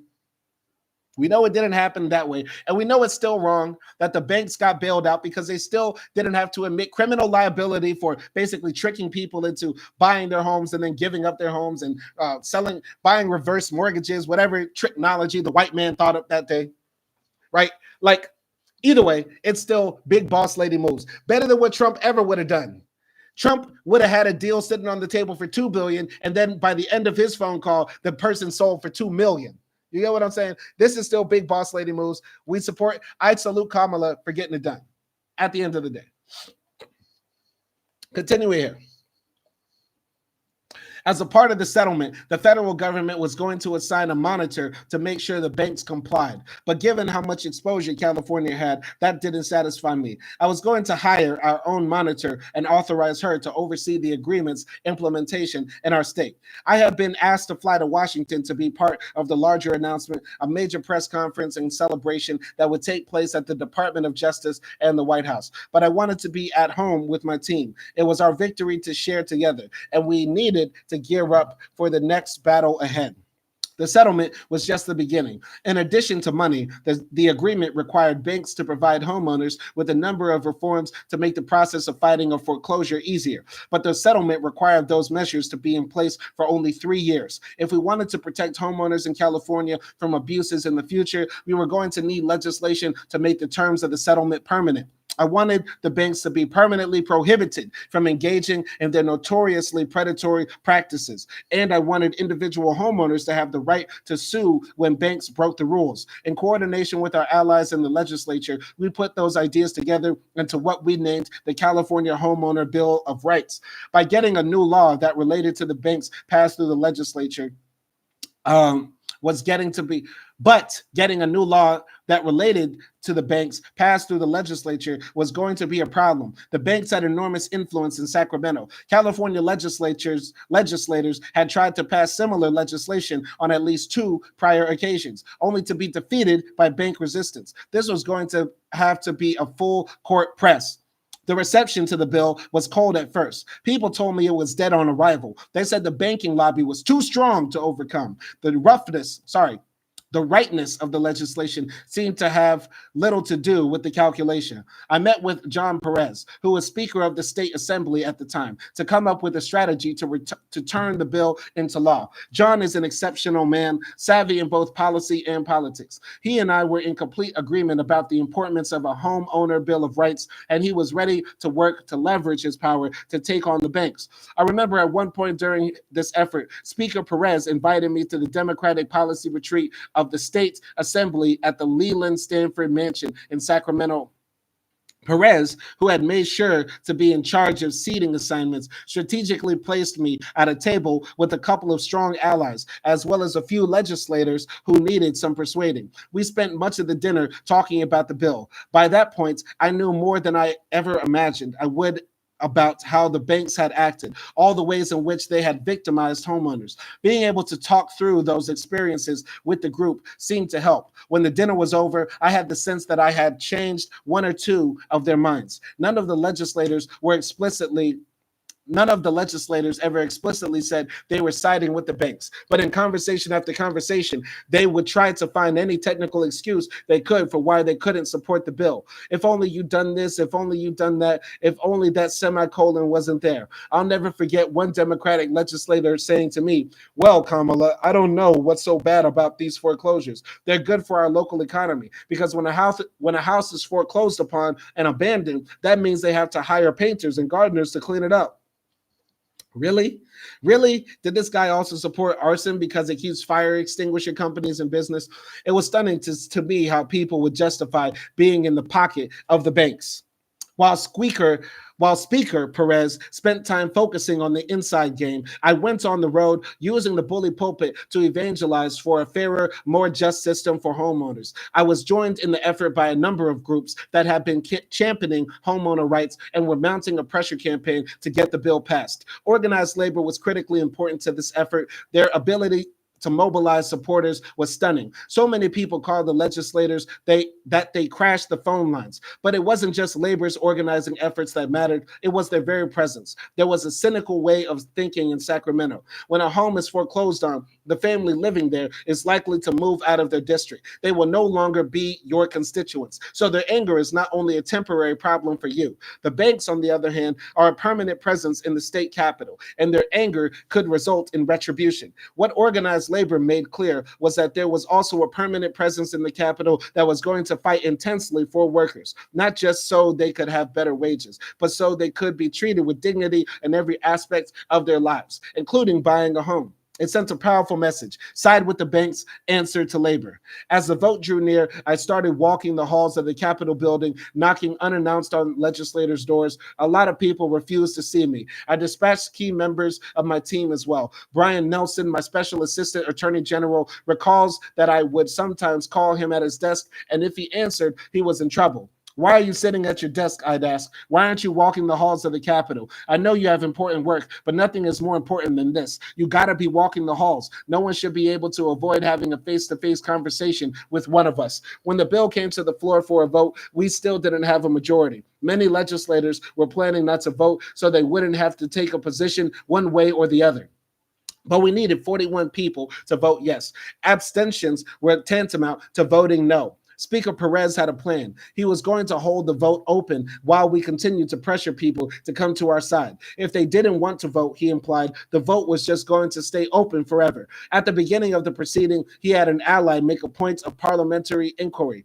What's the longest the roll has ever been open? The legislator asked. To my understanding, Perez said, the longest the roll has ever been open was an hour and 45 minutes. And you know how competitive I am. I'm willing to go a lot longer than that. At that point, everyone understood he was serious. The green light started flashing as votes were cast.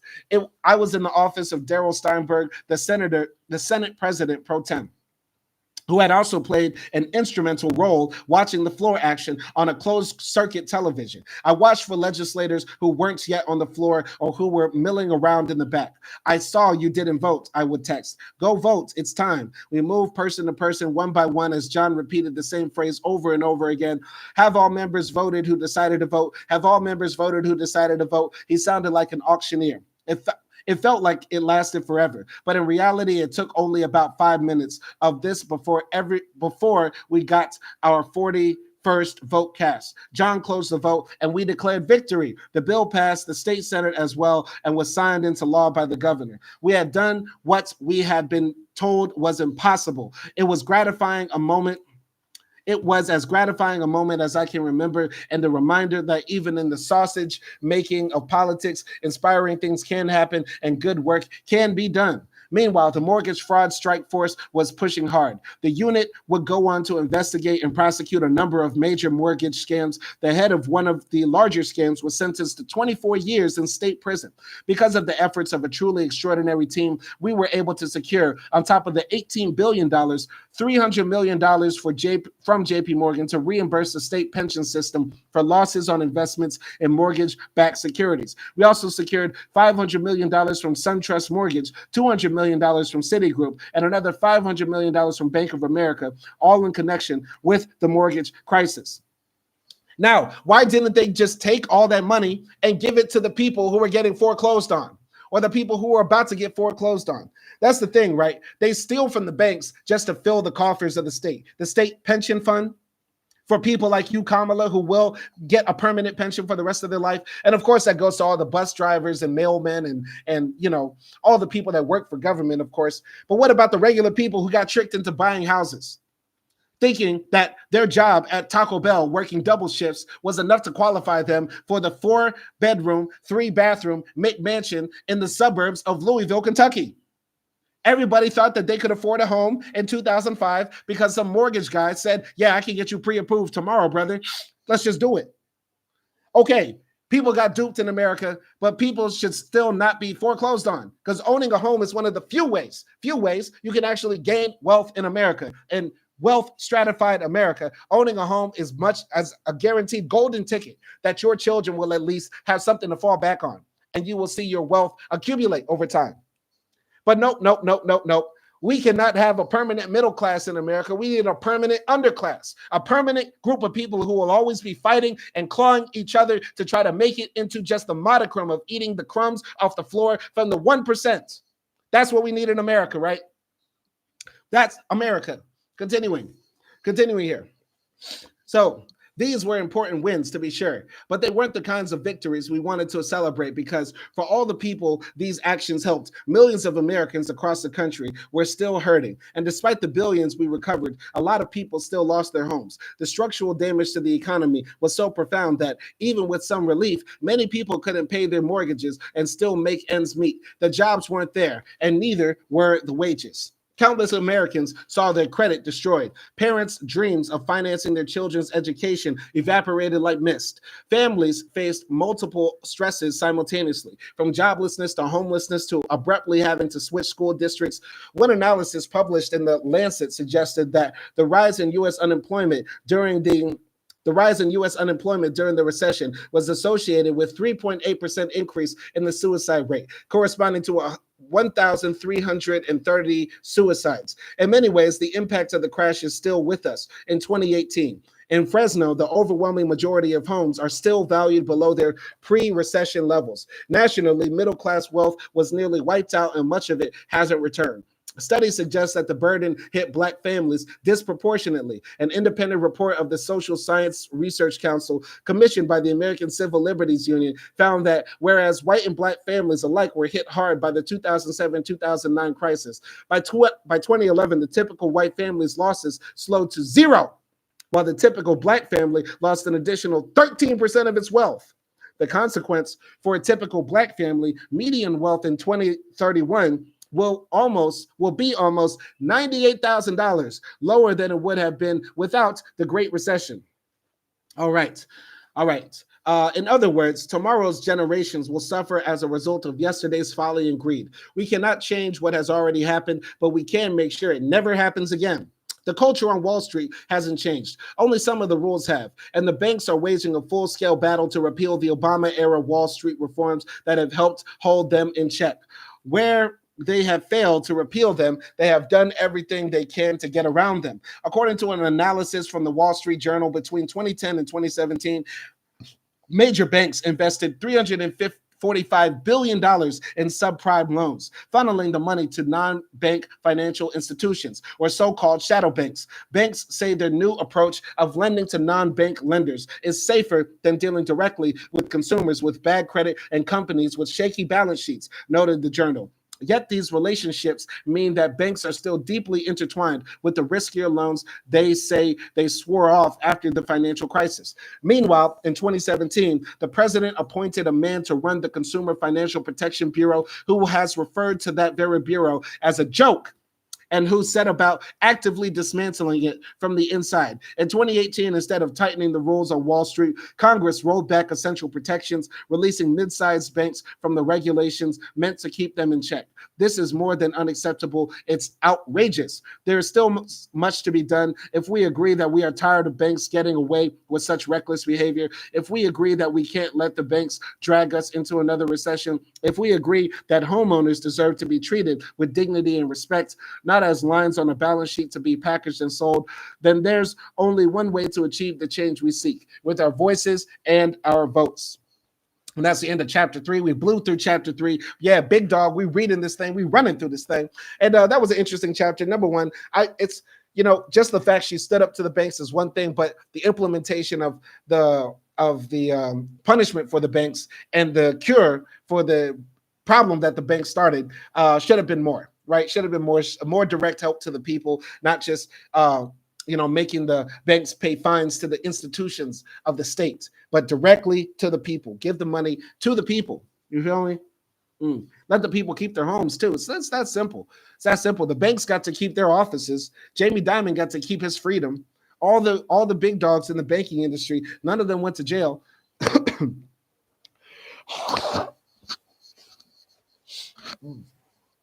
But the poor people who lost their homes in a country that criminalizes homelessness, they got to suffer. You get what I'm saying? That's crazy. That's the crazy part. Anyway, let's try to blow through chapter 4, wedding bells. Is she talking about her meeting Doug? Her getting dug out by Doug? Let's find out. So whenever I travel to a country for the first time, I try to visit the highest court in the land. They are monuments of a certain kind, built not just to house a courtroom, but to convey a message. In New Delhi, for example, the Supreme Court of India is designed to symbolize the balancing scales of justice. In Jerusalem, Israel's iconic Supreme Court building combines straight lines, which represent the immutable nature of the law, with curved walls and glass that represent the fluid nature of justice. These are buildings that speak. The same can be said of the United States Supreme Court building, which to my mind is the most beautiful of them all. Its architecture harks back to the earliest days of democracy, as though you are standing in front of a modern-day Parthenon. It is a grand and commanding, while also dignified and restrained. As you walk up the steps toward an extraordinary portico of Corinthian columns, you can see a nation's founding aspirations in its architecture. It is there that the words "equal justice under law" are engraved in stone. And it was that promise that brought me to the Supreme Court building on March 26, 2013. When I arrived, the building was admittedly not looking at its finest. It was encased in scaffolding, part of an overdue repair effort after a large chunk of marble broke off and fell to the ground. To minimize the unsightly view, a life-size, high-resolution photograph of the facade had been printed on a screen and draped across the entrance. It was about as realistic as one of those oversized beach t-shirts with the bikini body printed on the front. Even so, the majesty of the building was unmistakable. I was escorted to my seats in the courtroom because the Supreme Court justices don't allow photography or video inside. This is a place that most of the country never sees. I certainly hadn't seen it before that day. I gazed around in awe. The stunning pink marble, the vivid red draping and intricate ceiling, the imposing bench with its 9 empty chairs. I kept thinking about all the history that had been made inside these walls. But unlike a museum or a place like Gettysburg, where history is preserved for posterity, the Supreme Court is a place where history is active and alive, where it continues to unfold with every decision. A little after 10 a.m., we rose as the 9 justices entered the courtroom and took their seats. We'll hear arguments this morning in Case 12-144, Hollingsworth versus Perry, said Supreme Justice John Roberts. This was the case against Proposition 8, a California ballot initiative that passed in 2008 prohibiting marriages for same-sex couples in the state. It had been a long time coming. California may have a reputation as a bastion of liberalism, but in the year 2000, California voters approved the ballot initiative, Proposition 22, also known as the Knight Initiative, after its author, State Senator William Pete Knight, that required the state to define marriage as a union between people of the opposite sex. For years, we fought it in the streets, at the ballot box, and in the courts. Even my then school-age niece, Mina, got in on the action. I remember one time going to pick her up at her high school and being told she was in a student meeting. When I got to the classroom, young Mina was in front, yet rallying her peers. This isn't a Knight initiative, it's a nightmare. During Valentine's Day week in 2004, then San Francisco Governor Gavin Newsom decided to allow marriages for same-sex couples to proceed anyway. I was on my way to the airport to catch a flight to Los Angeles, but I decided to pass by San Francisco City Hall before I left. There were throngs of people lined up around the block waiting to get in. They were counting down the minutes before a government would finally recognize their right to marry whomever they loved. The joy and anticipation were palpable. Some of them had been waiting decades. I got out of my car and walked up the steps of City Hall, where I bumped into a city official. "Kamala, come and help us," she said, a glowing smile on her face. "We need more people to perform the marriages." I was delighted to be part of it. I was quickly sworn in along with numerous city officials. We stood together performing marriages in the hallway, crowded into every nook and cranny of City Hall. There was all this wonderful excitement building as we welcomed the throngs of loving couples, one by one, to be married then and there. It was unlike anything I had ever been a part of before, and it was beautiful. But not long after, the marriages were invalidated. The couples who had been so happy and hopeful received letters telling them that their marriage licenses would not be recognized under the law. It was, for each and every one of them, a devastating setback. In May 2008, the California Supreme Court came to the rescue. The court held that the same-sex marriage ban was unconstitutional, which paved the way for the LGBTQ couples to realize the equal dignity they had always deserved. Ronald George, who had sworn me in as district attorney of San Francisco, wrote the majority opinion. And over the next 6 months, 18,000 same-sex couples exchanged wedding vows in California. But in November 2008, on the same night that Barack Obama was elected president, the people of California narrowly voted to pass Prop 8, an amendment to the California Constitution that stripped same-sex couples of their right to marry. Because this was a constitutional amendment, it couldn't be overturned by the legislature or the state court system. No new marriages could be performed. Couples who had already been married were placed in a cruel limbo. There was one clear route left to justice: the 14th Amendment. Equal protection and due process under the law. This was a matter of civil rights and civil justice, and Griffin and his team planned to take the case all the way to the Supreme Court. The organization hired the lawyers who had argued against each other in Bush v. Gore, then filed a lawsuit on behalf of 2 same-sex couples, Chris Perry and Sandy Steer, Paul Katami and Jeff Zarillo, whose job was to present in court the millions of people just like them. Whose job was to represent in court the millions of people just like them. People who simply wanted to be accorded the human dignity of marrying the person they loved. It would take 8 months for the lawsuit to make its way to the first stage of the fight. The U.S. Federal District Court, inside that courtroom, a judge would hear from witnesses, review evidence, and based on the facts before him, decide whether Prop 8 had violated the civil rights of Chris, Sandy, Jeff, and Paul. On August 4th, 2010, Chief Judge Vaughn Walker ruled in their favor, concluding that Prop 8 was indeed unconstitutional and affirming the right of same-sex couples to marry. It was fantastic and important news. But as is common practice, the judge decided he was going to wait to enforce the ruling until it was appealed to a higher court, a legal concept known as stay. I was in the middle of my race for Attorney General when the ruling came down, and it quickly became a central issue in my campaign. The California Attorney General had the right to appeal the decision. Jerry Brown, whom I was running to succeed, had refused to defend the measure in court. I, too, made clear that I had no intention of spending a penny of the Attorney General's office's resources defending Prop 8. My opponent took the other view, a sharp distinction between us. I understood that it wasn't just about principle, it was about practical outcomes. If California refused to appeal the ruling, the lower court judge could lift the stay and the state could start issuing a marriage license, and the state could start issuing marriage licenses right away. If California did appeal the ruling, on the other hand, it would take years before marriages could begin. When I won the election, my refusal to appeal the decision should have been the end of it. But proponents of Prop 8 were unwilling to give up the fight. In an unusual move, they joined together to appeal the ruling themselves. In my view, they had no basis for doing so. Your right to free speech doesn't give you the right to intervene in a court proceeding. You don't get to be a party in a lawsuit simply because you have strong feelings about something. In order to bring a case in court, you are required to have standing, which means, among other things, that you have suffered or might suffer an actual injury. In more colloquial terms, I think of it as my New Jersey raised husband might explain it. You have to be able to provide a concrete answer to the question, what is it to you? Okay. I kind of don't see a problem with people organizing together a way to challenge something in court on behalf of the public, right? Because you can't say, Kamala, on one hand, she didn't say this in the book at all, that Californians did not have the right to vote for Prop 8.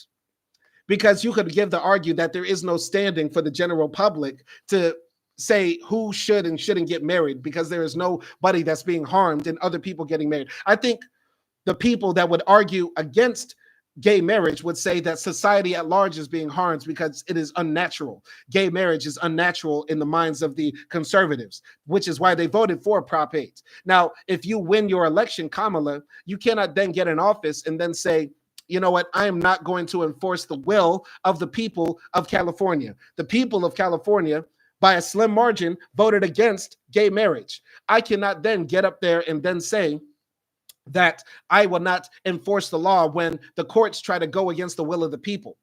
You get what I'm saying? I know this might sound strange because I'm not against gay marriage. Of course, gay people should be allowed to get married, but I'm against the sort of logic that says that the people cannot organize themselves to then go to court to appeal the court's decision to not enforce the will of the people. Does that make sense? California came to the government of California said, all right, the people of California will get a voice and a vote. You can decide whether gay marriage will be here or not. And the people said, we don't want gay marriage. Kamala wins the election and says, you know, the court that just tried to overturn the gay marriage ban in California, I'm not going to try to fight the court. So that way, gay marriage can continue anyway. The people of California, who feel very strongly that gay marriage should not be allowed in their state, organized into some sort of union to fight the appeal of the judge who tried to ban gay marriage in California after the people voted on it. To me, if you're a elected official, the state representative, the lawyer for the state, you cannot say that you represent the people of California if you're fighting the people of California. You get what I'm saying? You have to let that handle out in the courts. The people have made their voice. You get what I'm saying? And you should be supporting the people to some degree.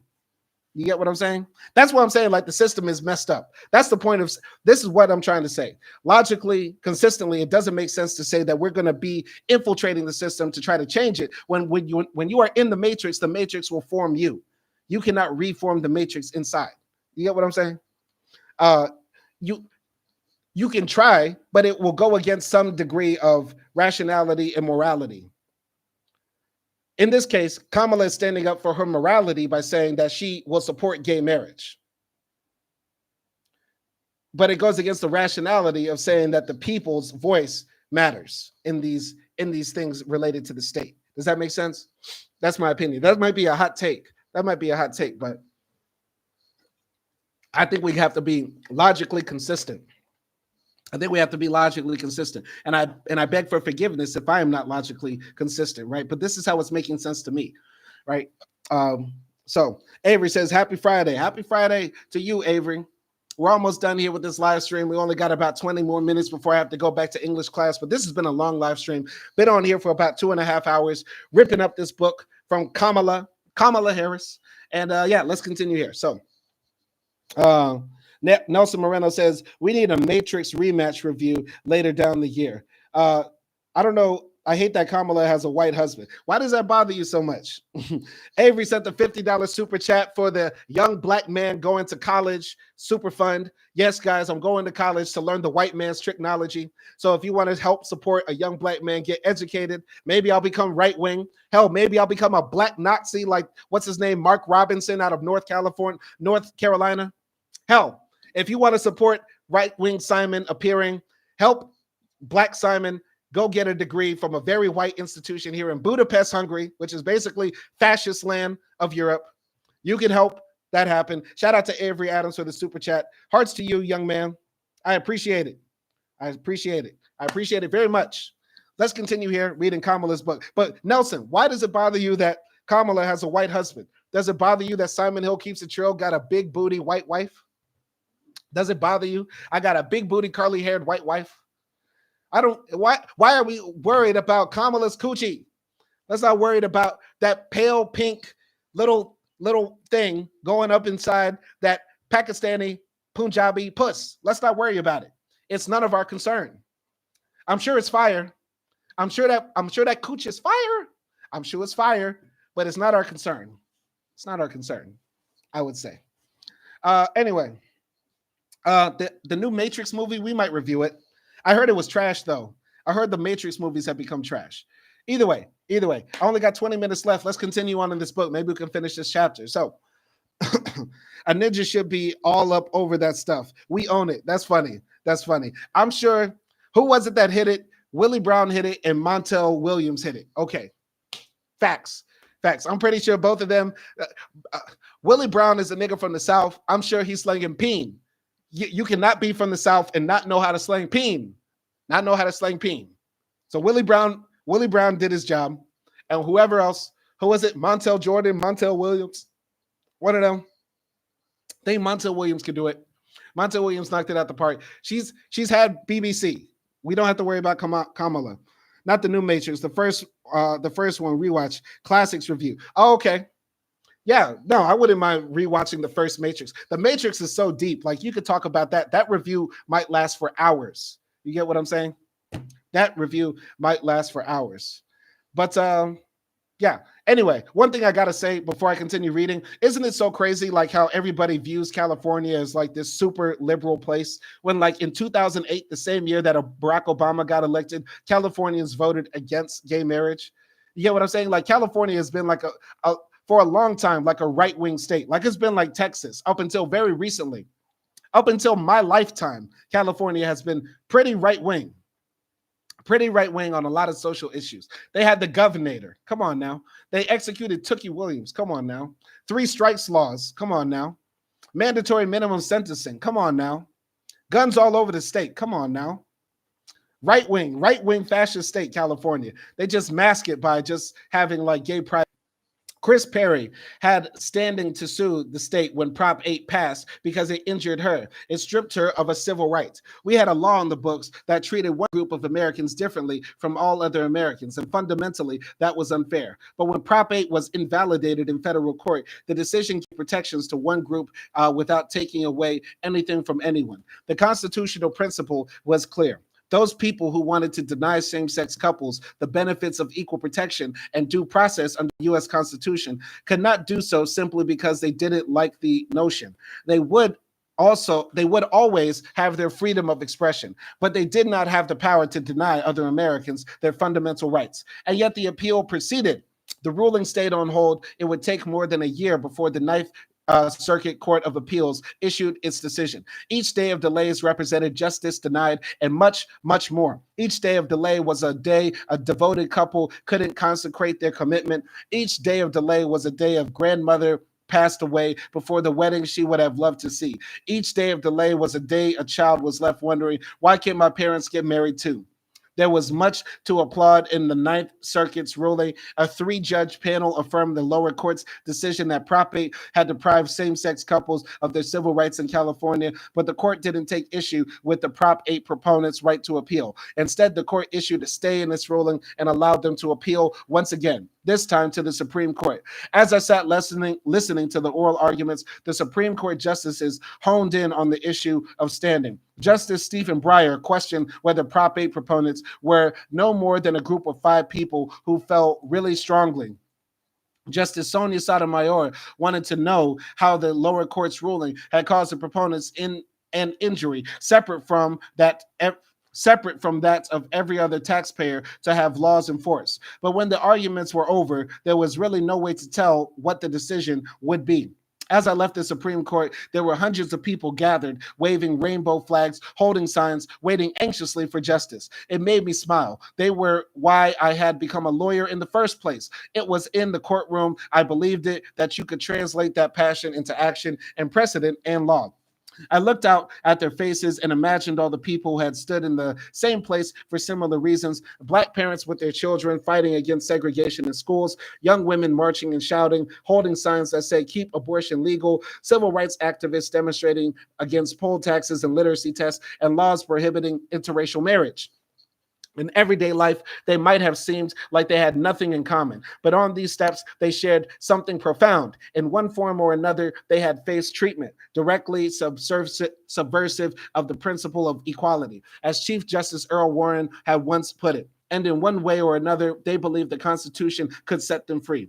They revered that document in the words of Franklin Roosevelt, not because it is old, but because it is ever new. Not in the worship of its past alone, but in the faith of the living who keep it young now and in the years to come. So they marched and they fought and they waited. I knew that nothing was certain. The Supreme Court had made some terrible decisions in its past. In 1889, it upheld a law, still not overturned, that specifically excluded Chinese people from immigrating to America. In 1896, it held racial segregation did not violate the Constitution. In 1944, it held that there was nothing unconstitutional about the forced internment of Japanese Americans. In 1986, it held that gay relationships could be criminalized. In 2010, it ushered in an era of dark money in politics with its ruling in Citizens United. And on the day before we would hear the ruling in our case, the court's conservative justices invalidated and gutted a critical part of the Voting Rights Act. Nothing was certain. But on the morning of June 26, 2013, we received wonderful news. The Supreme Court agreed that Prop 8 proponents had no standing to appeal and dismissed the case in a 5-4 decision. That meant that the lower court ruling would stand, and that meant marriage equality was the law again in California, finally. I was in my Los Angeles office when the word came through. A spontaneous celebration broke out with whoops and applause ricocheting through the hallways. After so many years of struggle and setback, love had finally conquered all. I gathered my team to discuss a plan of action. I wanted the marriages to begin right away, and that couldn't happen until the North Circuit Court of Appeals lifted its say. And the appellate court said it would take weeks to do so. This was unacceptable to me. As I headed to a press conference to discuss the victory, my staff cautioned against challenging the court to act. There was decorum around those things, and my publicly weighing in might offend. But this was no time for decorum. Our fellow Americans have been waiting for too long, and so I leaned into the microphone and called on the Ninth Circuit to lift the stay as quickly as possible. All right. Nelson Moreno says her sister Maya is nice. Yeah, Maya is fire. Maya is fire. Maya looks better than Kamala. Ain't it crazy how the famous sister is never as hot as that second sister? Cardi B's sister looks better than her. Ice Spice's mama and sister look better than her. You get what I'm saying? Some people say Solange look better than Beyonce. I don't want to go that far. But Maya is fire.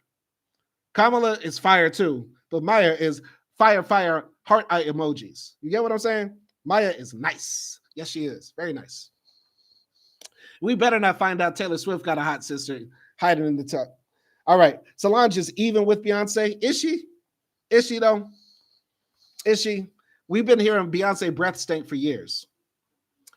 We've been hearing Beyonce breath stink for years. But Beyonce got thick. Beyonce would be looking right. But yeah, the sister of the famous one is always more fire. That's just how it goes. That's just how it goes. All right. Anyway, we're almost wrapping this up. I'm gonna stop at like 6:50. So if y'all got any questions, anything like that, Ozzy says Kamala 2024. I know Ozzy trolling. Ozzy is trolling. Anyway, who else is famous and got a hot sister? Y'all let me know. I'm trying to think. If there's a woman that's famous, her sister is probably fire. That's just the law. That's what we'll take away from today. Anyway, continuing here. So 2 days later, I was in my San Francisco office with my team for a Friday afternoon strategy meeting where we were discussing transnational criminal organizations ranging from drug smugglers to human and weapons traffickers. We were deep in conversation about a recently opened investigation when my assistant, Courtney Bright, came in and passed me a note. The Ninth Circuit made a decision. I read the note to the team, and we lost all ability to focus on the work at hand. We needed to know the answer. A short while later, Courtney was back. The Ninth Circuit had lifted the stay. The state will begin issuing marriage licenses right away. We erupted in cheers. My phone rang, and it was Chad Griffin. He was with Chris Perry and Sandy Steer. Kamala, we're coming to San Francisco. Sandy and Chris are going to be the first marriage, and we want you to perform the ceremony. Of course, I would love to, I told Chad. Nothing would make me more proud. Normally, I had to travel by official car, but this time I insisted that we walk. As my team and I made our way to City Hall, I recalled the famous image of Thurgood Marshall striding purposefully with Arthurian Lucy, who had been denied admission to the University of Alabama, one of the first tests of integration. Though we were the only ones in the street this time, it felt like we were leading our part of a parade, one that stretched through generations. We were following in the footsteps of giants and widening the trail for our time. When we reached City Hall, we made our way to the clerk's office where a crowd was already gathering in the hallway. Chris and Sandy arrived soon after, beaming and ready to go. Nelson Moreno says Trump has a hot daughter. Facts. Trump said he would fuck Ivanka. Now we want to fuck Ivanka, nigga. Let us fuck Ivanka, nigga. Let us beat that pussy up. Let us beat that pussy up, nigga. For real. Trump got a hot daughter. Fire daughter. Fire. Ivanka, fire. We need you know who we need? You know what we need in 2024 after Trump loses the election? We need Ivanka Trump, Jason Love. What's his name? Who's that slinty-eyed nigga? Who's that chinky-eyed nigga that always be doing it? Maxwell something. I forgot his name. Daysky. We need Jason Love, Daysky, that sleds-eyed nigga Maxwell. Who else in that joint? Who else in that thing? Yeah. We need a scene with them. You get what I'm saying? You know who I'm talking about. Kamala's stepdaughters. Better than Ivanka? No. Kamala's stepdaughters are trash. Kamala's stepdaughters are trash. No, we will pass on that trash, ass. I swear to God. No. But no, Ivanka, fire. Ivanka's been fire. Anyway, continuing here. I'm going to wrap this up. After this page.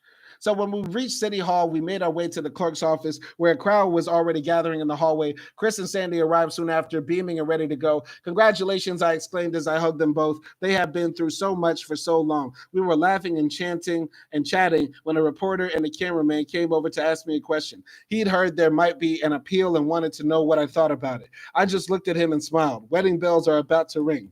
Meanwhile, news started to spread and people started coming to City Hall by the hundreds. Some to celebrate, some to get married, some just to bear witness. We could hear the gay men's chorus singing, their voices soaring in the rotunda. As we filed into that confined space together, everyone experienced pure joy. The feeling was magical. And then the freak off kicked off when Diddy sprayed the baby oil in the air like a waterfall.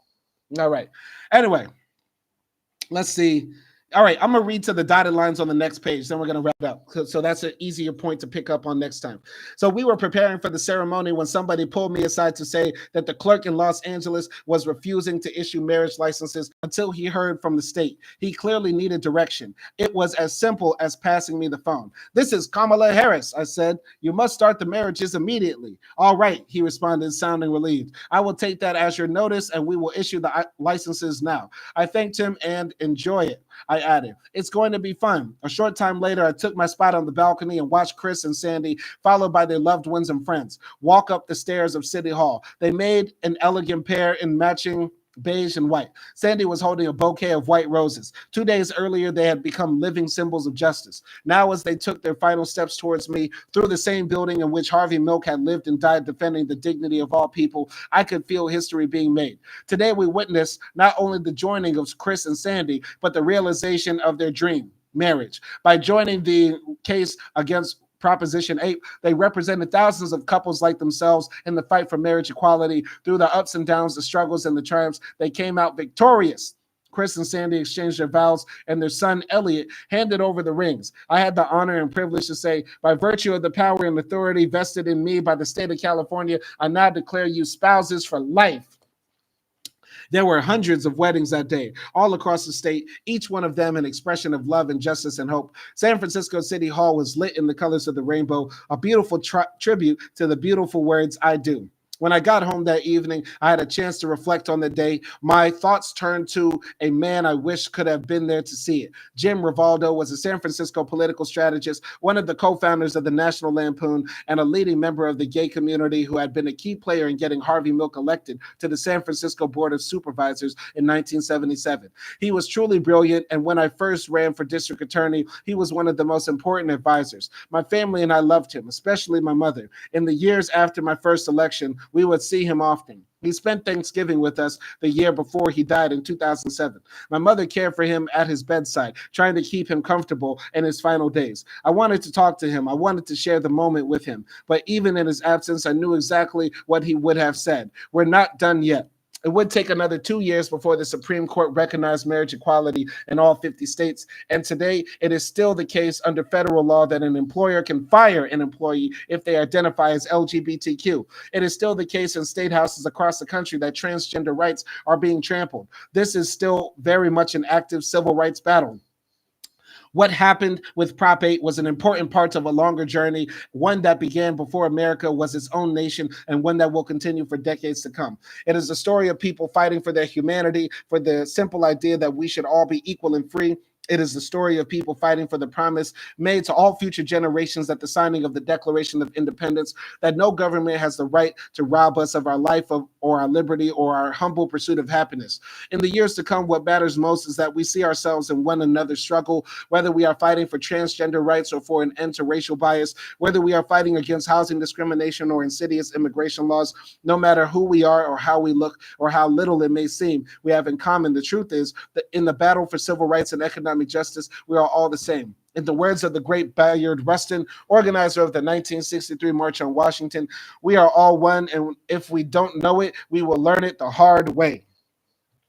Amen. Shout out to Rustin. Y'all go watch the movie review acting I did for Rustin on my channel. And yeah, this has been Book React 5, Part 5. It's been an up and down journey, a lot of procrastination, a lot of busyness getting in the way of reading this book for Kamala, but it's an interesting read. I'm learning a lot.